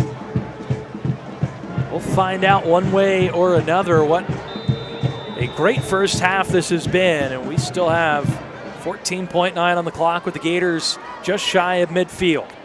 3 receivers to the right. Kachakis with some time to throw. He's going to sling it out to Amari Gans. Gans puts on the Jets, and he'll get out of bounds inside the 45. Used about 7 seconds to do so. So, in all likelihood, with 7 seconds left, Kachakis is going to try and buy some time, allow his receivers to get to the end zone. We will see one more shot here before the half, barring a defensive penalty. Can't give up contain to the outside there like Achthammer did. Gans is a really talented player, but you can't bite for that inside move to let him get to the boundary. Gans going to split out wide, along with 4 other receivers for the Gators. It's an empty set for Kachakis. 3-man rush. He's going to let this one go over the middle. Got to get down. And there should still be time on the clock. Those seconds disappeared very quickly. Wade Lewis. Receiver Wade Lewis got down with about a second left, but the clock did not stop. And so that will take us to halftime. And we have 24 minutes in the books, Josh. What are your first half thoughts? Well, it looked like the Gateway offense was going to be stopped, though. They scored on their first 2 drives. They kind of had everything going, and then they abandoned the screen game, and I'm not so sure why they did it. They need to get back to that in the second half because it was really effective. Regardless, they scored 21 points. They also need to figure out how to stop the Latrobe passing game, and I'm not sure either of us expected to be saying that. They're picking their spots really well with it and designing things so you can get guys open. You don't have to make difficult throws. You're making efficient plays on offense. Latrobe's in this because of their passing game. John Wetzel, he might have to turn to the pass game more because, boy, on both sides of the ball has he been taking and dishing out a lot of hits. You have to wonder for the catalyst for this Latrobe offense and defense, is he going to be able to hold up in the second half? Yeah, he's a really physical player, a really physical runner. I said early, I don't usually love my quarterback lowering their throwing shoulder into a linebacker. He can get away with it because he's a big physical guy, but there's a lot of burden on him in this offense. Even if he's dinged up a little bit and not taken out of the game, that can really hurt your quarterback run game. And that's kind of the fulcrum of this whole thing, this whole offense. If you lose that, you lose the passing game, you lose the play action, you lose a lot of it. So he'll need to stay tough in this second half because a lot's going to be on his shoulders. 2 teams trying to stay alive in the 5A playoff race here in Big East action. The Gators got the better of it here in the first half, and a few more points than I think we expected. 21-14 after half number 1. We'll step aside for the better part of 20 minutes, let the bands play, and we will return here on Senior Night with your second half on GatewayGatorProductions.com. So the teams have returned to the field. 12 minutes back on the clock.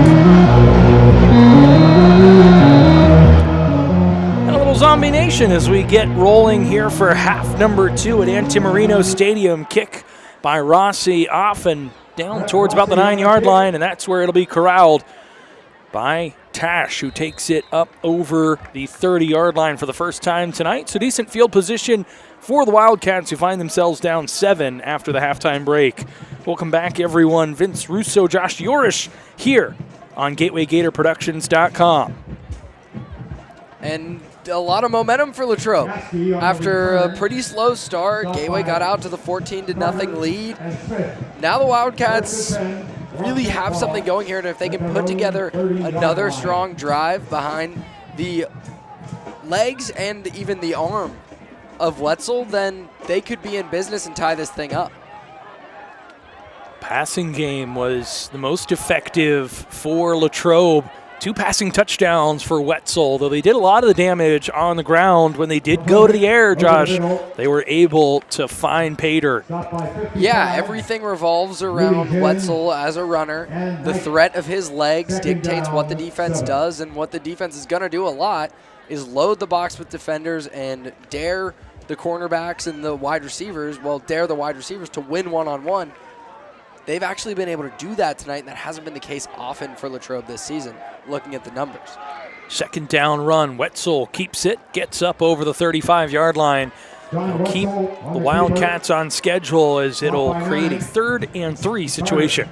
I really like the mindset of just running the ball both times, getting this second half kickoff. All right, let's get back to the basics, right? This offense really built. It was a lot of quarterback run, and then quarterback option, and then play action pass. Let's start from the beginning again and lay the foundation. Well, you want to keep that ball for a while, right? You want to keep the Gators offense off the field that was so impressive, but not sure they're going to be able to do that as they'll get stuffed. That one's going to be shy of the line to gain, so now decision time for the Wildcats and head coach Ron Brady. Roberson Lejeune was in the backfield, so was Knight. Knight's the one who stood him up. Initially, take a look at this view of the linebacking core of the Gators that's been so effective. Knight just filling that hole, taking on the block, and standing up the quarterback. The offense is staying out there. Now, Wetzel in the gun. Let's see if this is a pooch punt situation. We've seen that from the Gators. We've seen that from their opponents. But no, Wetzel going to call his own number. He'll fall forward, and a gutsy call on 4th and inches at their own 39-yard line. Latrobe able to move the chains. He had a lot of space on that one, and it's because of the pre-snap motion. It pulled the linebackers away just enough that Wetzel could cut that thing up the gut. Gators looking to rebound after a comeback bid fell short on a blocked extra point last week. We said missed earlier. It was blocked against Woodland Hills. 28-27 on the other side, a blowout loss for Latrobe, 42-0 at the hands of Pine Richland. Handoff here. Short run, gain of about 2 yards on first down. Getting about ready to maybe take a shot. Second and long, not the best opportunity to do that, but you're really setting them up with the run. Just watch how Gateway is rallying to the ball. If you hit them with a bit of misdirection, they could be vulnerable to that now. Brady Prahovic on the last carry. He got about a half a dozen or so totes in the first half. None of them really going for all that much yardage. Wetzel's really been the one moving the needle offensively. And now he fakes the pass and will run, and he's got some real green in front of him. He's able to make a few miss. He's off to the races inside the 35, inside the 30, down inside the 25. We'll see where they mark him out, but boy, is he elusive. He's been impressive because of the physicality tonight. Look how he changes directions on this run and doesn't lose any speed. A lot of really impressive cuts, bounce that one to the outside. Even down here, able to take it outside and get 10 more yards because he's really balanced as a runner and didn't lose any of that acceleration because even when he was changing directions. Carlos Diggs, the one that makes the touchdown-saving tackle, but not before the ball is moved all the way to the 25-yard line, and Latrobe has really started to put together some consistency offensively in this game. And right there, able to get it off. Wow, what an absolute dime after it looked like Wetzel was dead to rights back at the 40-yard line. Uncorks a beautiful throw and turns what would have been first and a country mile into second and short. I'm not sure I understand the play action rollouts in this offense. Everything is focused on the quarterback having the ball. You're not going to follow the running back because the quarterback is keeping it just about every play. They've ran this a couple times, and both times the Gateway linebackers were right on Wetzel. I don't know that that's the best path forward for this passing offense. So Wetzel continues to show that elusiveness and is able to get the throw off. Second and short, now a handoff to a new ball carrier for Latrobe. That's going to be number 5, Chris Cochran on the short gain that moves the chains. They have a nice little stable of running backs. Obviously, Alex Tash is the one who would be toting the rock consistently for this offense if he were healthy. But instead, they have to go with Brahovic, and then they go with Cochran. They even had Meter, the wide receiver, in the backfield in the red zone area, and he caught a touchdown on a wheel route out of the backfield. A nice stable of backs for Latrobe. Wetzel going to keep it on first down. Bounces it outside. Nothing doing there. There's a host of Gators in on the tackle, led by Jackson Smith.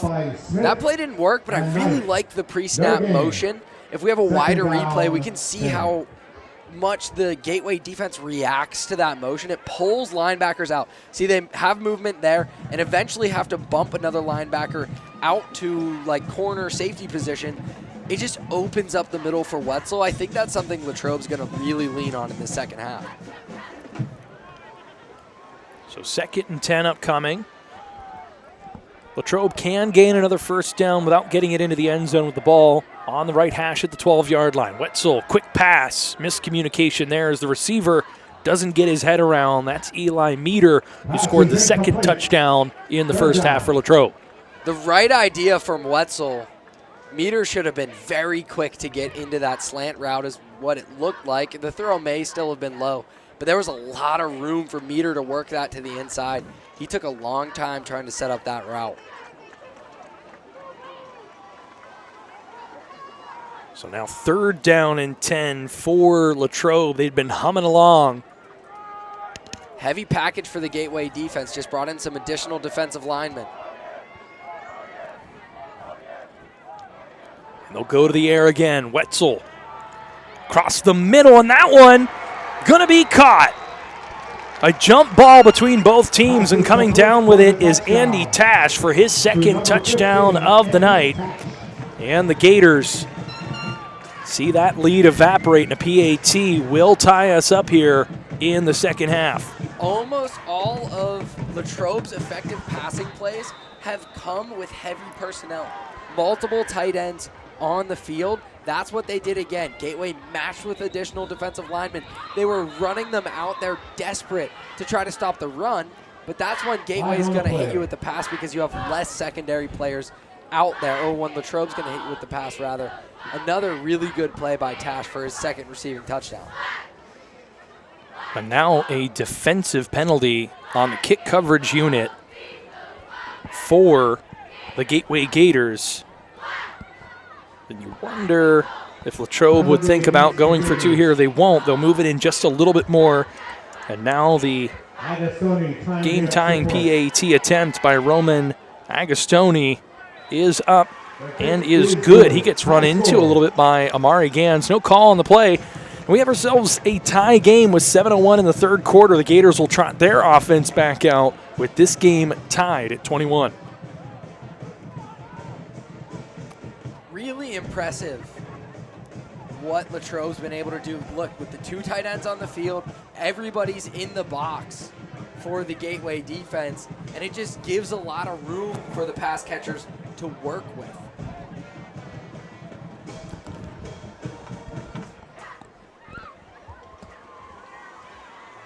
So 21 all our score, 7:01 here in the 3rd quarter. Tonight's winner gets $63. Gators will trot the offense out for the first time here in the second half. Upper concession stand to pick up your prize. That's Agostoni on the sideline. A really good shot of him there, getting some treatment by the training staff. Different kickers going to be kicking it off. Mitch Horner, the junior, number 99, is going to kick off. Agostoni kicked an impressive touchback last time. 9-3. We'll see what Horner can do. And now some kicking issues on both sides in what's a very, very close contest. Pretty good kickoff from Horner to Moorfield. He'll field it on the bounce. Moorfield, not a whole lot going on there as he's swallowed. No, he isn't. He gets away. How did he do that? He was surrounded by a ton of white jerseys and yet somehow emerges past that first wave and gets up to the 25-yard line. Eli Meter saved a really big return with a nice tackle after Moorfield was able to escape this. So the Gators will take over now at the 25-yard line. Ball on the right hash. Gators going left to right across your screen, and that first down handoff to Gans, and Gans able to bounce outside after nothing going up the middle, but all in told, it's just going to end up being a nothing burger on first down. There's no gain there. Really good effort defensively by Latrobe, just not losing contain. The Latrobe defensive line in good pursuit again by Cody Krall. He chased Amari Gans way down the field on a big screen play early in the first half. And there, not giving up on it, working all the way across the line of scrimmage to make the tackle. So they'll call it 2nd and 9. Kuchakis for the first time in the second half going to go to the air. He has Moorfield over the top, and that one overthrown. And boy, Moorfield with a few steps there. If he catches that one, he's off to the races for 6, and Kuchakis knows it. That's the third time they've tried to hit this post route, and the third time they haven't been able to connect on it. He beat him, breaking to the inside, and it's just overthrown a little bit long. Wonder if Moorfield didn't pick it up until a lot later with the ball in the air. It didn't look like he altered his route at all to track it down. He had some space if he wanted to change his path. So Gans now on 3rd down. Going to need to make a few miss. Gets up towards that line to gain and is able to will himself forward on 3rd and 9. Catches it in the flats and is able to move the chains and keep this Gators offense on the field. And Josh, try to get some of that momentum back after this 14-point lead has evaporated for the Gators. They desperately need it, and they haven't been able to get it with Gans on the ground. In the passing game, though, he's been really impressive. Getting a player like that in space is incredibly valuable to an offense. We saw it there. They will give it to him again on the ground, and again, not a ton going for number 5, who leads the Gators in scrimmage yards on the season, over 100 yards per game. And that time able to pick up about a trio of yards to make it 2nd and 7 at the 40-yard line. And you see how many Latrobe defenders are in that picture to defend the run? That's because Kutsakis has missed those 3 post routes. If he's hit on even one of those, they have to respect it with a deep safety. Now they can just bring everybody into the box because they're saying, you might beat our corners, you're not going to connect on it, and you're not going to beat us deep. Kuchakis going to keep it himself. Kuchakis with some room to run, able to rumble past the line to gain into Latrobe territory down to the 45-yard line. A nice quarterback keeper there. May need to see more of this from Kuchakis. Really good read. That was a true read, and he pulled it at the right time.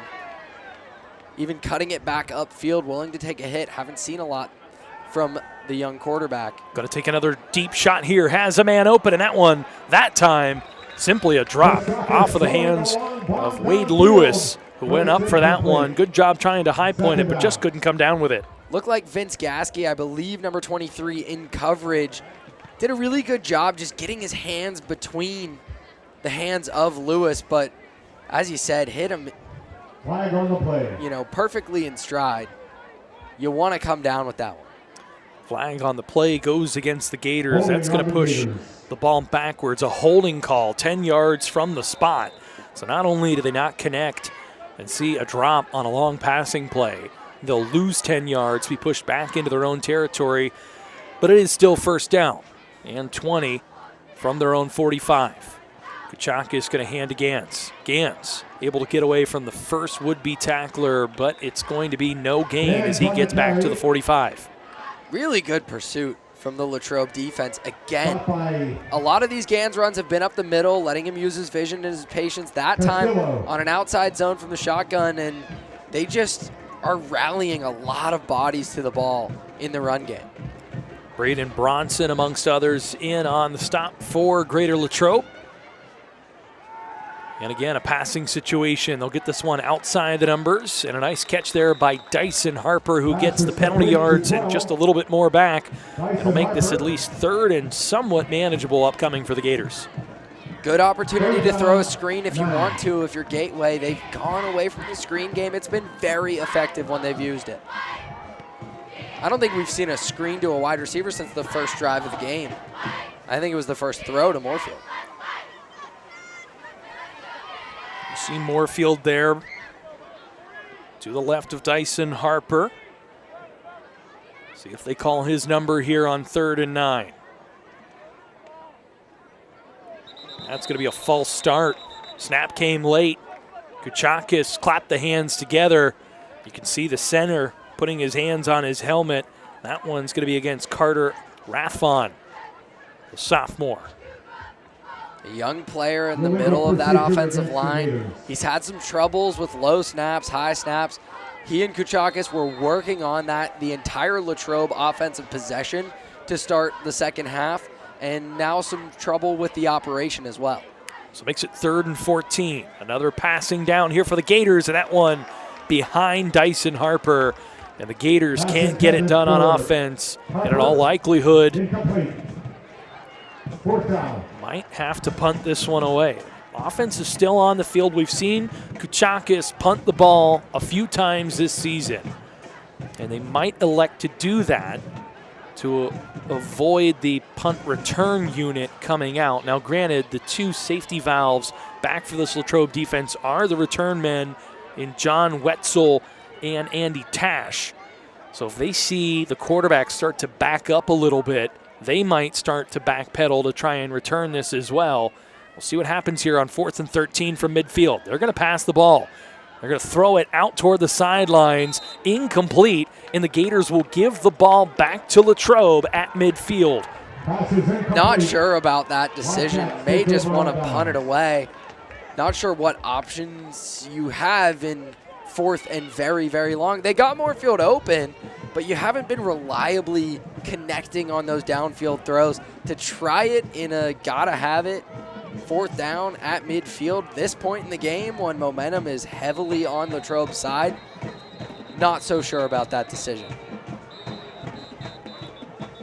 So now a big possession upcoming for the Gators. And while we have a second, we'll take a look at some of the other standings across 5A. The Allegheny 6 Conference. Boy, what a gauntlet it has been this season. Upper St. Clair on their revenge tour after missing the postseason. After going 8-2 last year, they have in successive weeks beaten undefeated teams in Peters Township and Bethel Park, whose lone blemish on the season is at the hands of those Panthers. Bethel Park and Peters both in the hunt for the playoffs. South Fayette with work to do. Moon as well, who's taking on those Panthers tonight.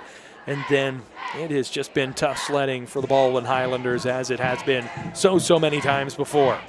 Had a couple of Bethel Park games early in the season announcing for another outlet, and man, that team's really good. Upper St. Clair has to be, that's very impressive to take down that Bethel Park team because they have a lot of weapons, a really good backfield led by Javon Moore and Tanner Pfeiffer, a quarterback who hits a lot of deep shots, a 6'6" veteran quarterback. I was surprised to see Bethel Park go down. I thought they were going to get through the season unscathed. Well, go down only scoring 10 points, as you mentioned, an offense that had been scoring on average 51 points per game, and to be held totally in check by Upper St. Clair, who scored a late passing touchdown, which is totally about face from what their offense is about, as a heavy running attack. Really showed that team can win in a number of ways, and certainly right now the only other team I think that's in their path for that 1 seed in 5A is Pine Richland, who's also put together quite the impressive resume and is undefeated on the season as well. Yeah, it's just there's a lot of good teams at the top of 5A. During week 0 and week 1, I think it was, a lot of non-conference games, a lot of 5A versus 6A, and there weren't a lot of 6A teams that were winning those matchups. 5A has a lot of talent. So Latrobe takes over at midfield, looking to go ahead for the first time in this contest, and it's Wetzel who will take it himself. And boy, if he's able to get away from a few tacklers here, he could make something happen. And luckily, the Gators get him to the ground after a gain of only 5. But the Gators have struggled against guys like this, Josh, who just seem to run the ball harder and harder as the night goes on. And it's partially due to an undersized secondary that if they get to that second level, 10-yard runs become 20-yard runs if you can't make those tackles. Diggs, who's an undersized player, made a really impressive tackle there. So 2nd and 4, officially a 6-yard gain on first down. Another running formation here. Pass over the top, and the receiver had just stopped running. And so the Gators catch a break there. Wildcats won another pass interference call. There was some contact, but I have to think that one might have been uncatchable. We've seen that play before. It's the double move to Tash. Last time it was Moorfield, and he was called for a pass interference. This time Harper is put in on defense, and I didn't see Moorfield out there. He's coming out there now. And he did a little bit better being physical when Tash stopped his route, so he didn't get away after a pump fake. So it brings up 3rd and 4 from the 45-yard line. 4 receivers set, 3 to the right, 1 to the left. Wetzel back to pass, rifles it over the top. That ball poked away at a flag around the line of scrimmage, and this will be an incredibly important call because as it stands, the Gators have forced 4th down.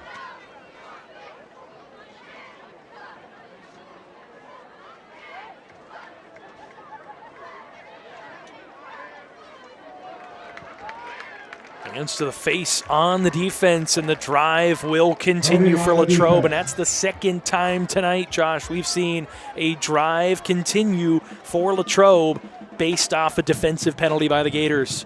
Last time it was that pass interference that I just talked about with Moorfield, this time in the trenches, but still moving the sticks. So Gators defense on their heels, ball now at the 35-yard line of Gateway. Defensive substitutions, 27 on the play clock. And a fresh set of downs for Wetzel and company. They'll motion the running back out into space. Wetzel will take it himself. He stood up after a pretty short gain. They'll give him a pair. They'll make it 2nd and 8. More of that running back motion, trying to create some space for Wetzel. I got to think there's a variation coming off of it soon, but you really want to set up these linebackers to think, okay, that motion doesn't mean anything. The quarterback's keeping it. Maybe they swing it out to Prahovic or even put Meter back there and hit him on a swing route and see if he can make somebody miss. Approaching 2 minutes left in this 3rd quarter. Latrobe looking for their first lead in this contest. Another player in motion, and now a timeout called by Latrobe, their first of the half. They had to burn a few in that first half as well. The Gators were able to keep most of their timeouts in the back pocket until the last possession of the first half. Same is holding true here, at least early in the 2nd half. Latrobe in the 2nd half, they had that big run with Wetzel. Not as much since then. They've kind of struggled to hit any big plays on the ground, and I think a big reason for that is Gateway, while they've given up some plays through the air against the heavy personnel of Latrobe, they're matching with a bare front now, which means 5 down defensive linemen, a hat on a hat along the trenches, along the line of scrimmage, and it makes it really hard for teams to run to the outside in those scenarios. So the quarterback sweep, maybe not as effective when you have somebody on the outside able to set a hard edge and force the quarterback back into the teeth of the defense. It's been a really impressive adjustment by the Gateway defense. Now if they can hold up against the pass with that oversized defensive unit, then you really have something. So after the timeout, we resume play with 2 minutes, 5 seconds left in the 3rd quarter. 2nd and 8. Pass, and again, wide open over the middle. It's a tight end who's in for a touchdown. This time it is Aaron Gaskey, and that is 3 different Wildcats and 3 different blown coverages that have led to touchdowns. And Josh, there was just simply no one in the vicinity of Aaron Gaskey. Nobody at all, and it's exactly what I'm saying. Gateway matched heavy personnel with 5 down linemen. You don't have a lot of bodies in the second level, and if your linebackers are staring at the quarterback and following the ball, they're going to miss tight ends leaking out. Latrobe has done such a good job picking their spots in the passing game. They can't rely on it on early downs. They can't rely on it even on money downs, on third down. They want to run the ball on those downs. But when they have a chance to take a shot, they do it, and they do it reliably. The motion to the outside to Prahovic, if we can get another look at that again, because this is exactly what I was talking about. Prahovic motions to the outside, and it draws the linebackers, who then lose the tight end running up the seam. Really nice design, and Latrobe's doing such a good job layering off of concepts they've been showing throughout the game. Really impressive job by whoever the offensive play caller is over on that Latrobe sideline, because they're introducing these things like the running back motion, but not using them until they need to, until Gateway's desensitized to it. It's really impressive stuff in terms of an offensive game plan, and Gateway just hasn't been up to the match on defense. 3 unanswered touchdowns for Latrobe, and the Gators for the first time tonight find themselves behind with 1:58 left in the third quarter. Still a long way to go in this one, but momentum on that far sideline with the Latrobe Wildcats in a game that either team can ill afford to lose. We were wondering how many points Latrobe was going to be able to score without Alex Tash in the lineup. Well, they've leaned on Andy Tash and Wetzel's arm. Not what we expected at all. They've been very, very impressive, and maybe now they're going to sneak into this playoff picture as we take a look at the standings in the Northeast Conference. Yeah, the Northeast top heavy, just as a lot of 5A is. Pine Richland 7-0 on the season. North Hills, Penn Hills doing battle tonight. The Penn Hills Indians up on the North Hills Indians 27-10 in a game that really is a litmus test for North Hills, whose lone loss was a close decision against Pine Richland. Plum leading by 2 points over Kiski in a consequential game for playoff positioning. And Shaler and Fox Chapel still looking for that all-important win in conference play. Well, here we talked about it's 1-3 Latrobe versus 2-3 Gateway. The Gators let a few slip through their grasp. Close games against Franklin Regional and Woodland Hills, and now they've got themselves in a position as that kick through the back of the end zone by Roman Agostoni start the Gators at the 20-yard line as they trail in this one for the first time with their season, for all intents and purposes, on the line. And maybe not a huge thing, but Agostoni back out there. He didn't kick off last time after being run into after an extra point. He seems good to go for Latrobe, so any worries about their kicking game maybe just went away with that touchback.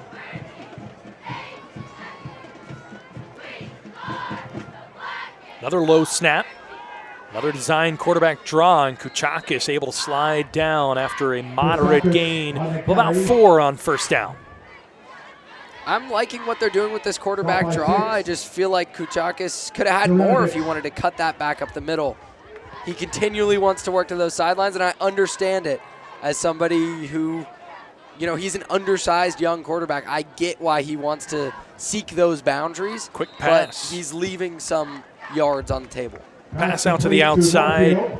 Moorfield able to convert the first down. Good point there, Josh, that Kuchakis has got to be able to see his blockers out in front of you. Gans on that last one. You've got to follow the backside of that blocker and cut behind them. That time he leads himself into the tackle, but at least is able to pull that ball out on the next play, gain the first down, and now a second straight throw to Moorfield, this time for another short gain on first down, about 4 yards.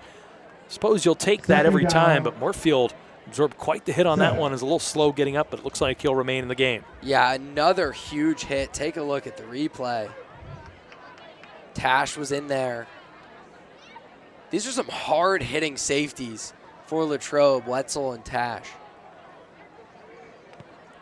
Another 4-receiver set. They'll give it to Gans this time on second down. And this Latrobe running defense, you've talked about it a couple times, Josh, but they have really consolidated things in this second half and put themselves in a position to really take away that part of the Gators offense. Tim Myers in the mix on that tackle, and it looks like maybe he got some turf in his eye or something. Doesn't look too banged up, but reaching to the face after that play, and that makes you think potentially turf in the eye or something.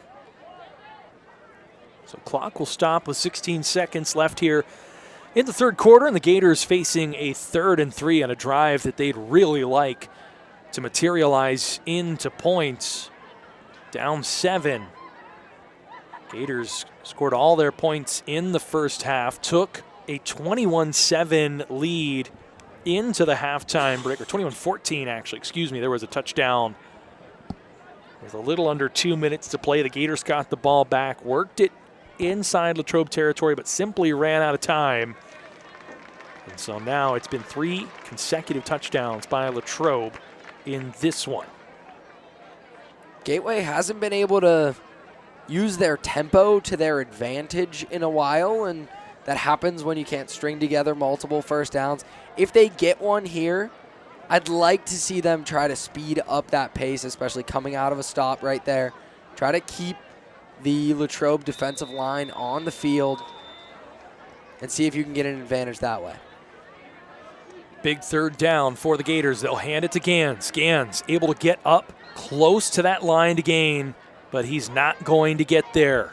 Needed 3, got a little over 2, and it's going to be 4th and short as we head to the fourth quarter. 28-21, Latrobe, their first lead of the night, and the Gators will start the fourth quarter with an enormous decision to make on 4th and less than a yard.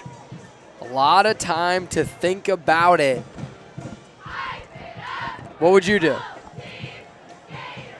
I mean, it feels in this moment, from a momentum standpoint, with the way that your defense has played tonight, that you got to keep this offense on the field and try and get points on the board.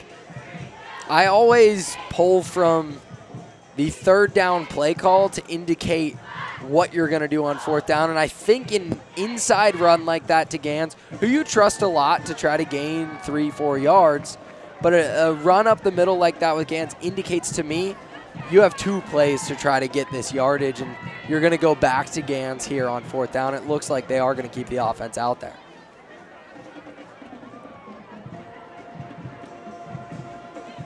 Everyone a bit excited to get out there. They're told to wait.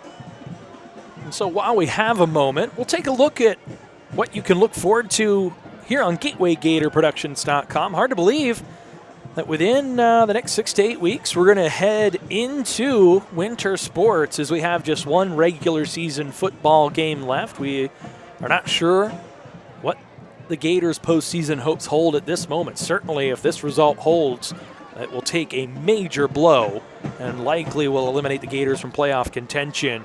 So we'll turn our attention to basketball starting on December 3rd. I'll be happy to join you for another basketball season for the Gators. Bob Orquist will bring you all the wrestling action. And when it comes to swimming, we'll have Spencer Witt on the coverage there. And certainly to my left tonight, Josh Yorish rounds out, along with Adam Gusky, our stable of talented announcers that get to bring you all of this action. And a huge kudos to our crew, led by Lee Schaefer III, producing the broadcast tonight. Hard to believe we're already approaching the end of the regular season. Another year gone by here at GatewayGatorProductions.com, excuse me. And I'm happy to be along for the ride this time. We'll be back next week. Josh will switch roles. Josh will take the helm, do a little play-by-play, as we'll be back here at Antamarino Stadium for a non-conference matchup with the Hempfield Spartans, a 5 versus 6A matchup we talked about a little earlier. 5A has really gotten the better of that this season.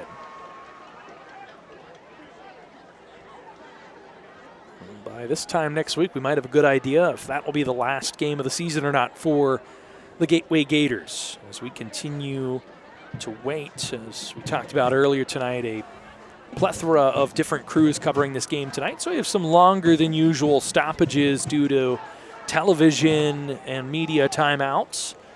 And so what a time for this game to come to a bit of a halt with 4th and short. The Gators, no doubt about it, going to keep that offense on the field, and they need a half a yard here. Kuchakis in the gun. He'll put Casey Carter in motion. They do try the hard count, and now they'll hand it to Gans. And Gans able to fall forward, stretches the ball out, and he has more than enough to move the chains. And it's another really nice run. I wasn't sure if they were just going to try to draw him off and not snap the ball there, but they give it to Gans again. His patience, his vision. He's got a lot of hidden yardage. Not many big plays, but a lot of hidden yardage. Moorfield thought about throwing it now. He's just going to have to dive. There was nothing going there, and the trick play blows up in the Gators' faces. They'll lose about 4 yards on first down. Not a bad time to try to pull one of those out. You just converted to 4th down. You have a little bit of momentum. I don't hate the decision, just didn't work out.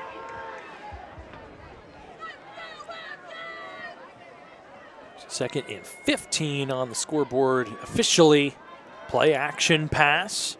Kuchakis gets Gans to spring the block. He's able to get back up over the 45-yard line. He'll gain the lost yardage back and then a little bit more. So it'll be third, a bit more manageable for the Gators. And that was a good job as a scrambler, keeping his eyes downfield. Kuchakis did not want to give up on that play. And when he eventually did, he was directing blockers. Really impressive composure from the young quarterback. Kuchakis there directing the way, getting the block from Gans. It makes it 3rd and 8 at the 44-yard line. They'll set up the screen.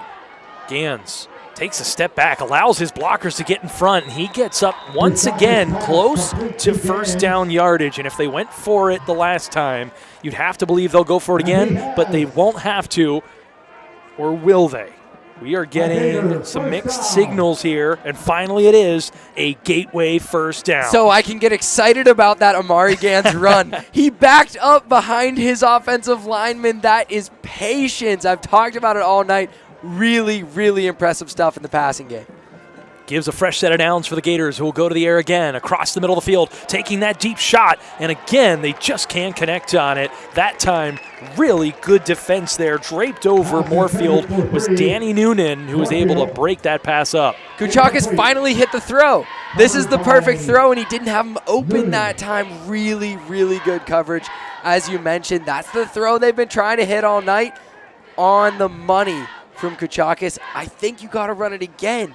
At some point, you're going to connect on this. It's been open. You've had one-on-one. Motion Gans out into the flat. And now Kuchakis going to take off himself into the belly of that defense. He'll gain about 3. He'll bring up 3rd and 7 from the Latrobe 45. Not sure Kuchakis had the option to swing that out to Gans on that play, but if he did, he should have, because they had numbers out there, and Gans would have had some room to run.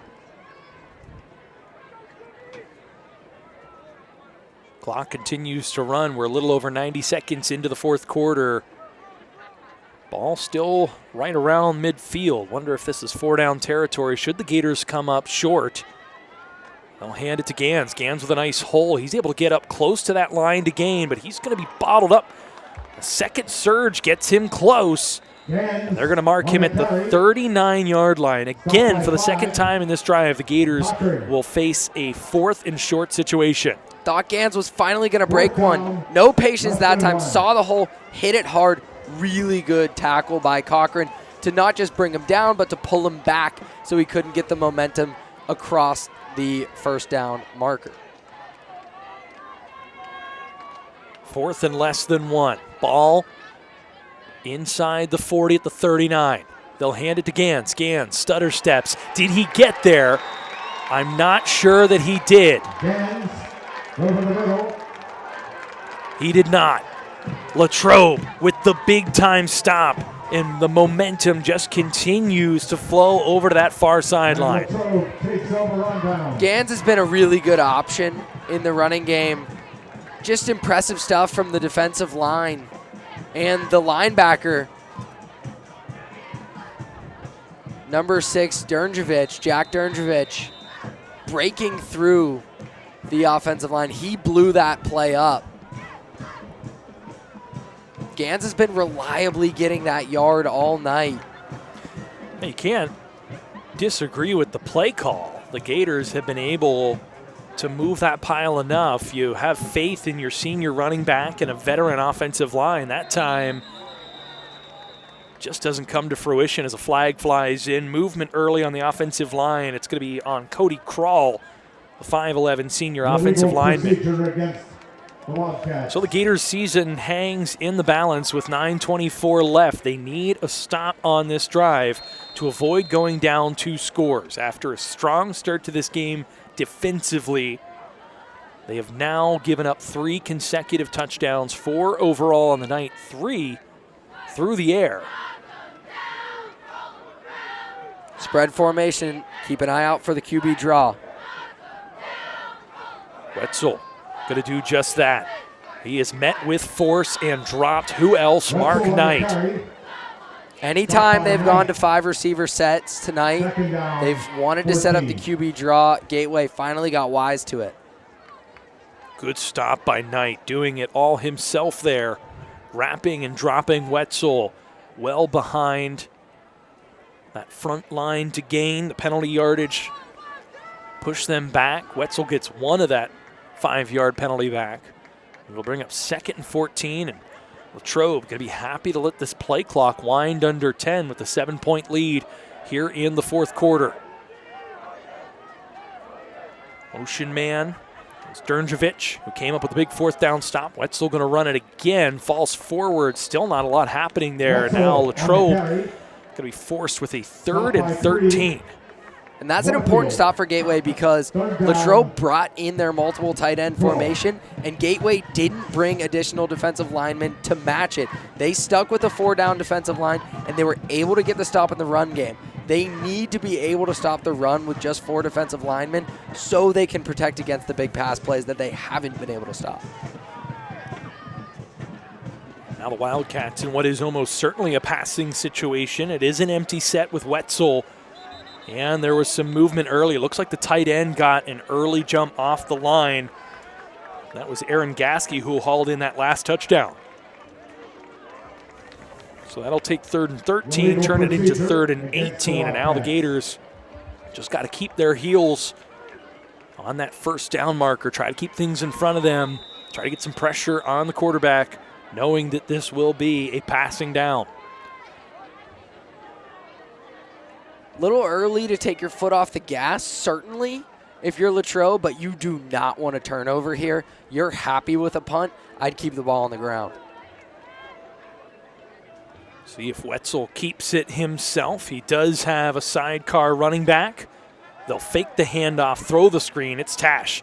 Tash has it, gets away from a few Gators, but eventually is wrapped up and dropped at the 38-yard line. Still doesn't get back all that penalty yardage. And so it will be 4th and about a dozen, and the punt team will come on for Latrobe. The Gators do get that all-important stop. I like the thought process going to Tash. You think about Alex Tash with this team. He's the headliner, but his brother's been very impressive tonight too. Get the ball to a playmaker quickly, keep the clock running, and play it safe so you can just punt it away. S.J. Moorfield with his heels at the 26-yard line. Snap is low. It gets away from the punter. The ball is loose, and the Gators will take over in the red zone. What a break for the Gateway Gators as that snap was low. Mitch Horner could not come up with it and just simply falls on it to avoid it being returned for a touchdown, but it will give the Gators the ball at the 18-yard line. That's exactly the break that Gateway needed. Gateway's had problems with snaps all night. Maybe that's a reason they weren't so confident to punt the ball away even on 4th and very long. That time Latrobe has an issue. And now great field position for Kuchakis. Not to mention the Gators have their top 2 punting options out tonight. Sid Bryant and James Lococo both out tonight. Sid Bryant for the season, unfortunately. And now they'll go to the ground. Gans down to about the 15-yard line. Gains 4 on first down as they spotted that ball officially at the 19. He just has not had a lot of room to run, and the Gateway offensive line has actually done a pretty good job. They've opened up some holes. Just the second-level defenders for Latrobe, even without Tash, their Penn State recruit linebacker, has been so good. Gans to the ground again, dances down toward the 10-yard line. Looks like he's going to be, again, just about half a yard short of that line to gain. Will bring up 3rd and inches for the Gators.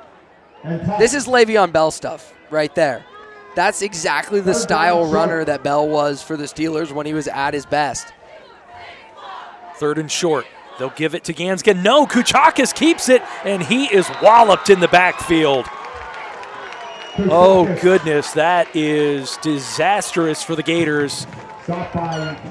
Kuchakis tried to pull that one out, and he is met in the backfield with force. A big-time tackle for loss by Brady Prohovic.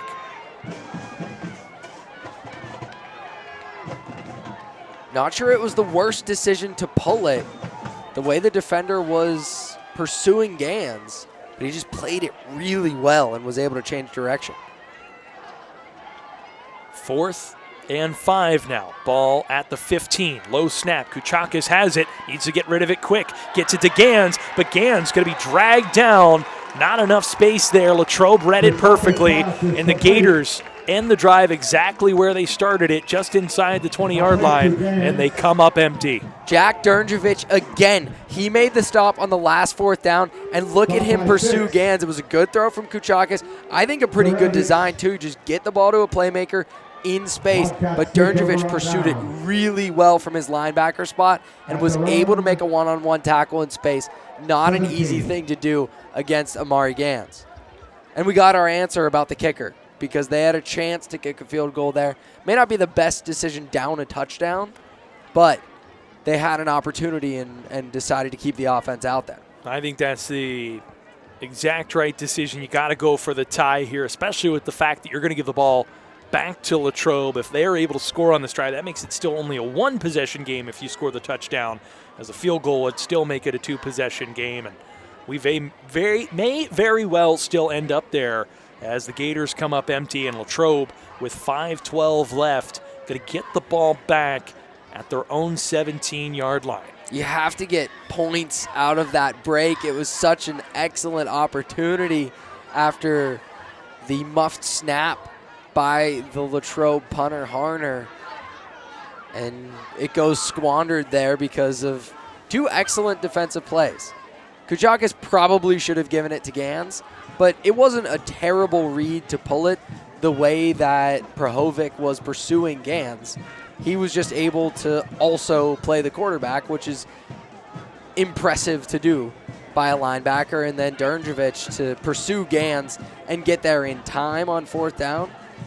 Big-time plays in a big-time spot from the Latrobe defense. I mean, sometimes the defense just makes a really good play. Yeah. And that's exactly what they did there. Forced a 4th and medium. The Gators went to the well with a play that had worked up teen times before in this game. I don't know how you, like you said, Josh, how you fault them for any of those decisions. The defense just made a couple really good plays, and now they put their offense on the field with a chance to salt this one away, and the Gators got to dig deep, try and get this ball back. Retzel in the gun. Almost certainly full-on running situations here for Latrobe, but they are going to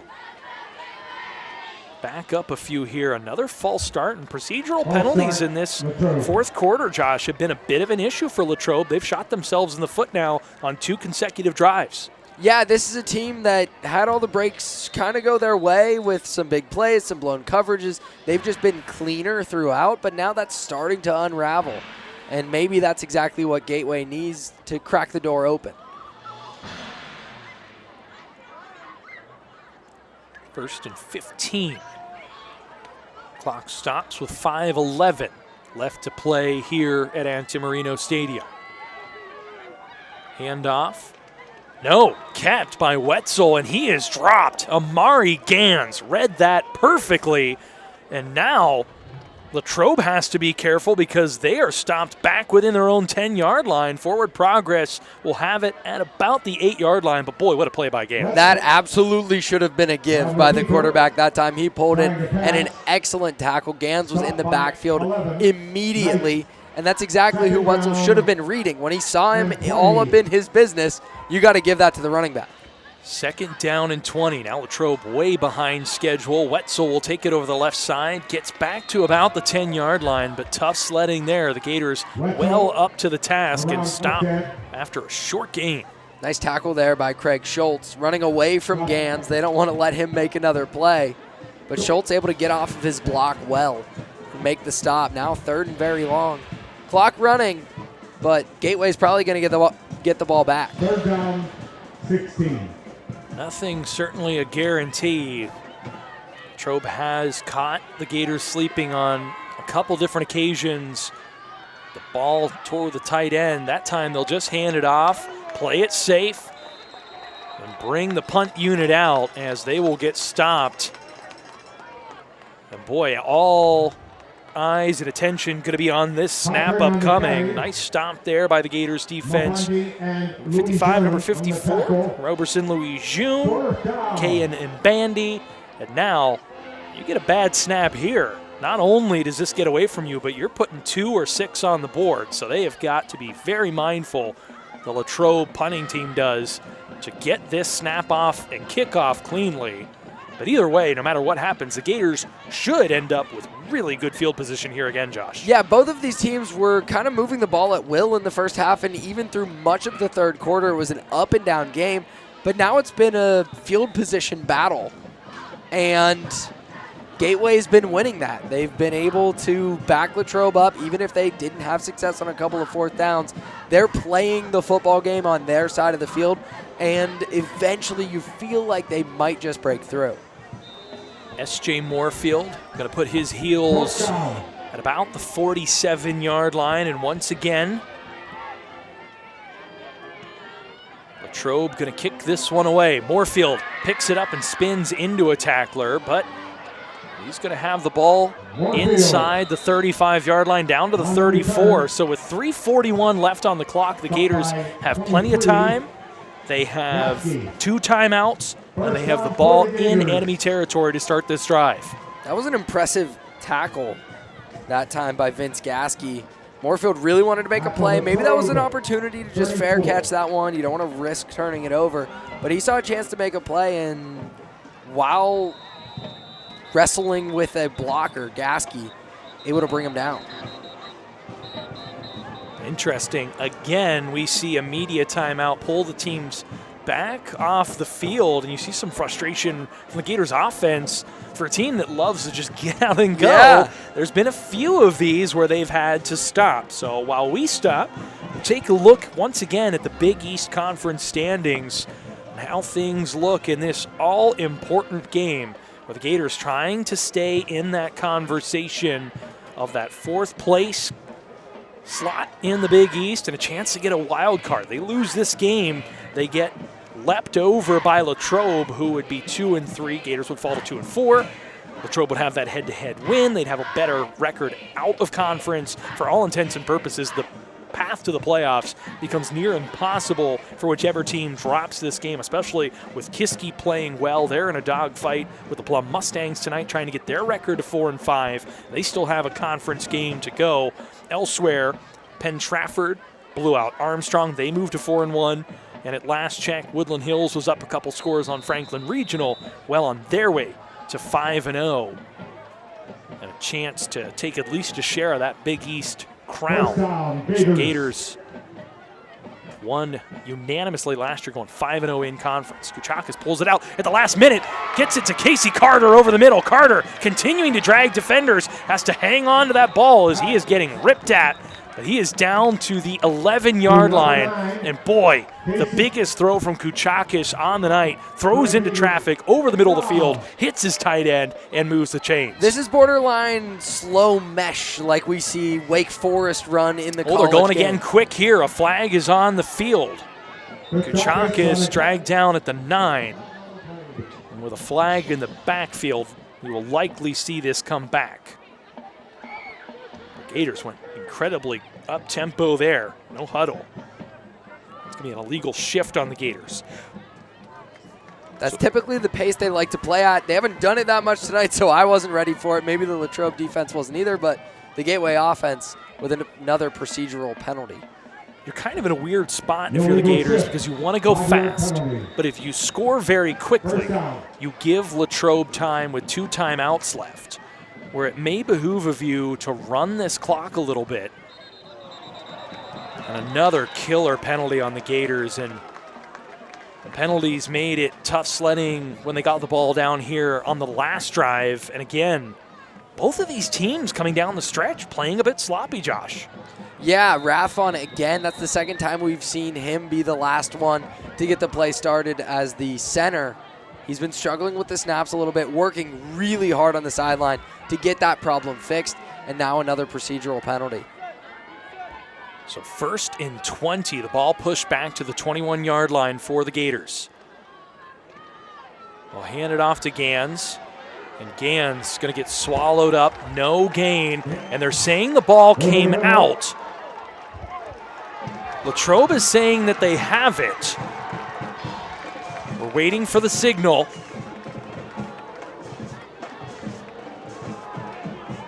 And it's 2nd down. Gators catch a break. Let's take another look. I didn't see the ball come out, but our crew got a great shot of it here. 2nd down. Oh, boy. Just nearly being wrestled away. It definitely didn't come out, but Dernjevic almost just took possession of it. What a second half he's having for Latrobe. Gators catch a break. They get the ball back. They go across the middle of the field, and it's a touchdown! Oh, my goodness. That ball on a rope. The Gators get it to Dyson Harper. And with 1:58 left, the Gators are a PAT away from tying this one up. And now decision time for the Gators. And Kuchakis actually made the wrong read on this. If you can see the receivers up at the top, one was running a corner route, one was running over the middle. The corner route was wide open in the front corner of the end zone. Took a great throw, and he made it. And now a huge kick upcoming for Brett Rossi. Kicking a field goal for the first, or a PAT for the first time today. This one gets away. He falls on it, and oh my goodness. For the 3rd time this season, the Gators, with the opportunity to tie a game up with a point after the touchdown, and they can't get it off. Last week against Woodland Hills, blocked. Earlier this season against Franklin Regional, missed. This time, the snap sails over Kuchakis' head, and the Gators once again find themselves down a point with under 2 minutes to go because they couldn't get it done on the kicking team. And it becomes decision time again. Do you want to go to an onside kick? After they missed that extra point against Franklin Regional, they were down 15, scored a touchdown, missed the PAT. It made it a 2-score game, so they needed an onside kick and maybe 2 to actually pull that one out. But they got the onside kick. And now, it may be a little early to do it now. Well, and who kicks the onside kick? That is a good question. That's an excellent question. Has Rossi even tried or practiced an onside kick? Do you have anyone who's done it? Yeah. Did you work it this week? And they very well may have. They very well may have had someone practicing it. Looks like that's what they're going to do. And it's going to be Rossi kicking for the first time today. And he holds the Gators season on that right toe. Talk about pressure for the first-time football player. Here comes the kick. And Rossi just going to kick it over the head of everyone out of bounds. And that looks like a kicker who's never really done an onside kick before. I can't fault the young man who nailed 3 straight PATs. The 4th one he never really got a shot at. It sailed over everyone. He did fall on the ball. Yeah, he was wise enough to do that. Good football IQ for a guy out on the field for the first time. And so now the Gators defense has got to get a takeaway or at least get a stop. They have the 2 timeouts left. So if they can prevent Latrobe from getting a first down, they should have an opportunity to get the ball back. If Latrobe gets a first down, for all intents and purposes, this game and the Gators season is pretty much over. Wetzel stays in bounds, gain of about 4 yards. It looked like for a moment that could have been a lot worse. Good closing speed out on the outside, and the Gators get the stop. Make it 2nd and medium. Good tackle there by Carlos Diggs. If you're Diggs at that point, you almost just want to usher him out of bounds if that's at all possible. That's a lot to ask on the edge, obviously kind of unrealistic. But now you're forced to burn a timeout. This is a team that wants to be in a situation where they have to run the ball to melt the clock away. That's exactly how Latrobe wants to play. Now they have to do it to protect a 1-point lead. Clock stops. 1:49 left on the clock. Ball at the 42-yard line after the kick goes out of bounds. And just think about how different the Gateway season could be. It still would have taken some work after that extra point against Franklin Regional, but maybe they pull that one out. If you don't have that kick blocked against Woodland Hills, maybe you pull that game out. That's a very different season if you're looking at a team that's has that many wins in this situation, and this isn't a do-or-die game. Well, I think the thing that's frustrating is you want other teams to beat you. You don't want to beat yourself. And on special teams, the Gators have had that happen a few times this season. 2nd down run by Wenzel. Wenzel very close to first down yardage. Wetzel on the carry. Clock continues to run. Stop by No timeout called here. Gans. 3rd down. Don Hall going to wait to see if his squad can get this stop here on 3rd and 1. With that last timeout in his back pocket. Play clock at 16. They won't have to snap this until there's about 1 minute and 4 seconds on the clock. Wetzel gets the play in. And this is the game right here.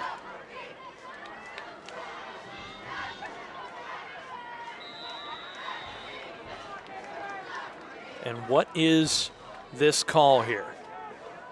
And this came from the back judge. What are they calling from that angle? Looks like it's some early movement. Well, it might have been too many men on the field for Latrobe. 5-yard penalty against the Wildcats. Either way, a huge break for the Gators, because not only does that push the ball back 5 yards, it stops the clock with 1:03. And if the Gators can get a stop here, use that last timeout, they'll still have ample time with the ball. But it all hinges on this play here. Wetzel going to take it himself. They'll call his number. He puts the head down, and he is going to get swallowed up at the 46-yard line, and the Gators will call their last timeout with 57 seconds left. And now, decision-making time for Coach Brady and the Wildcats. 4th and 2. Leave your offense out there to try and gain 2 yards to win the game? Or do you punt this away, risk a bad punt, risk a turnover, risk a return, risk sending your defense back out there, and Gateway maybe winning this one? It looks like the punter's out there, and they're going to send it deep. Worth noting that a couple punts ago, Mitch Horner let the snap go between his legs. It was a low snap. He could not corral it, had to go back and fall on it. Also, S.J. Moorfield back for the Gators. Likely their most electric offensive player. Good snap. Horner able to get a good kickoff. Kicks it out toward the sideline, so kick got off. I don't know necessarily that it was a great kick. First down. And the Gators will get it at the 36-yard line with 51.7 seconds left. No timeouts and a chance to salvage their season here. And an unknown field goal range.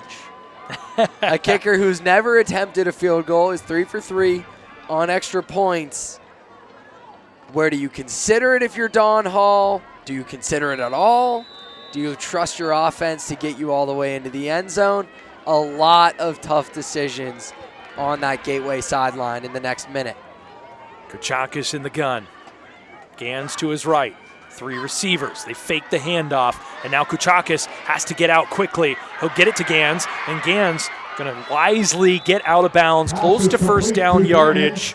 They will move the chains, and the Gators able to use 7 seconds to pick up 10 yards, and they move it to the 45. 44 seconds on the clock.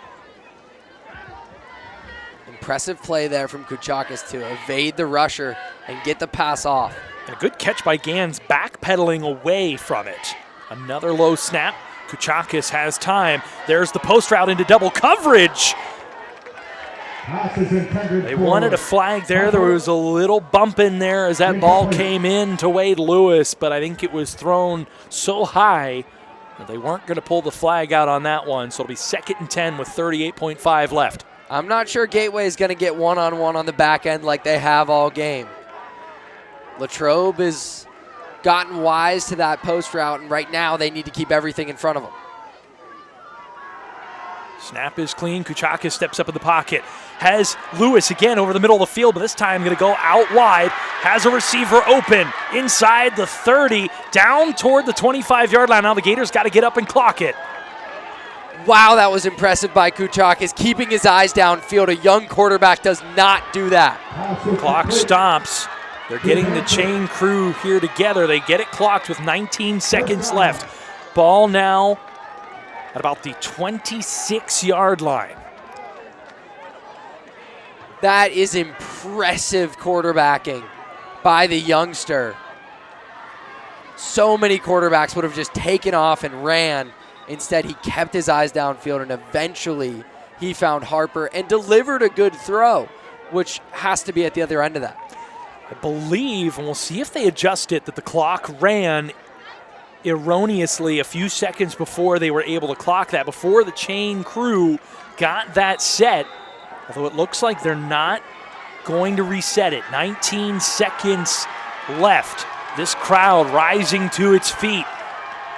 Latrobe has had a good bit of supporters come out for this one. Now a false start on the Gators. That'll cost them a second or so off the clock.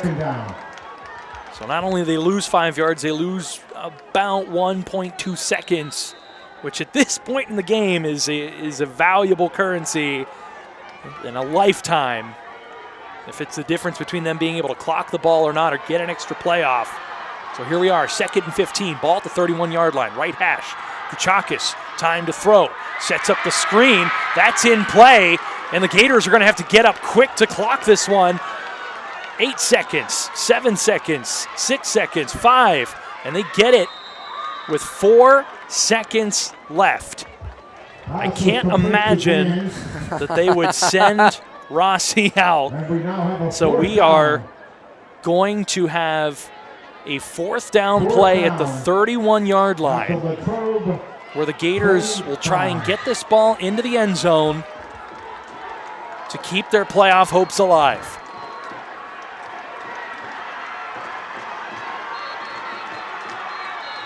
Timeout called. Latrobe wisely going to use one of those timeouts in their back pocket to think this over. Fasten your seatbelts. What an absolute barn burner we've had a front row seat to tonight here on GatewayGatorProductions.com. Gateway's had a lot of success with that little underneath route, getting the wide receiver to the edge and getting him to the sideline. That time, Latrobe was actually more aggressive defensively. When you think they might be backed off and give you that space, they didn't give enough space for the receiver to get to the sideline and stop the clock. And at this point, that might honestly be the difference. That play's had a lot of success tonight, not that time. So it all comes down to this. 4 seconds exactly on the clock. 4th and 9. Ball on the left hash, the 25-yard line.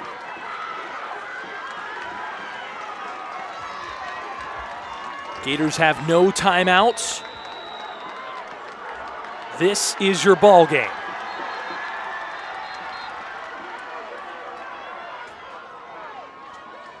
Well, Latrobe's going to use that last timeout.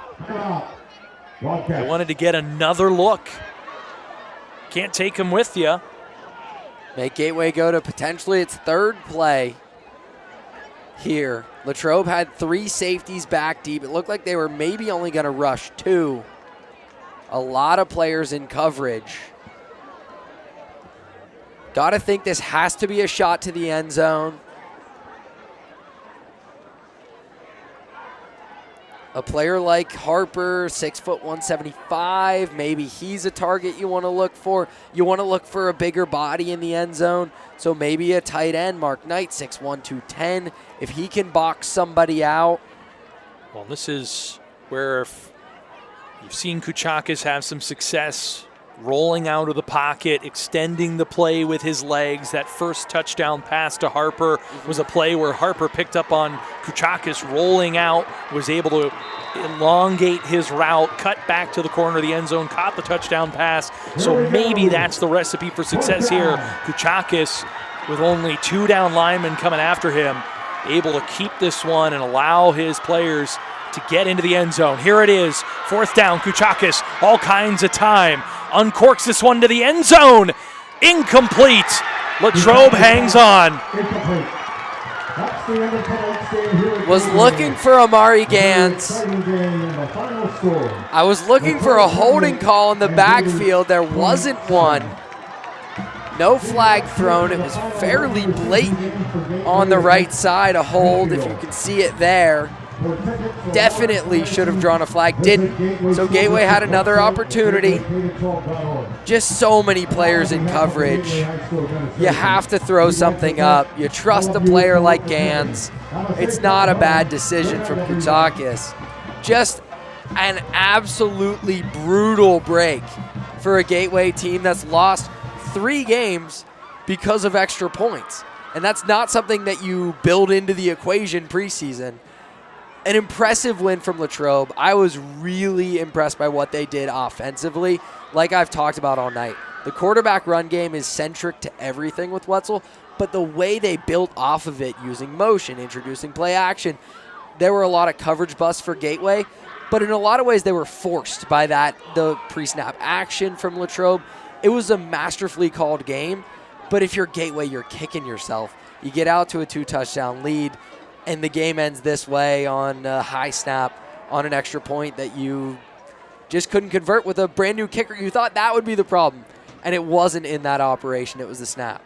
21 unanswered points for Latrobe after you mentioned the Gators went up 21-7, and from there the offense really never found its rhythm again until a little too late in the game. They score the touchdown, they miss, or rather have the errant snap that doesn't even give them a chance at the PAT, and then they just simply run out of time at the end of the game.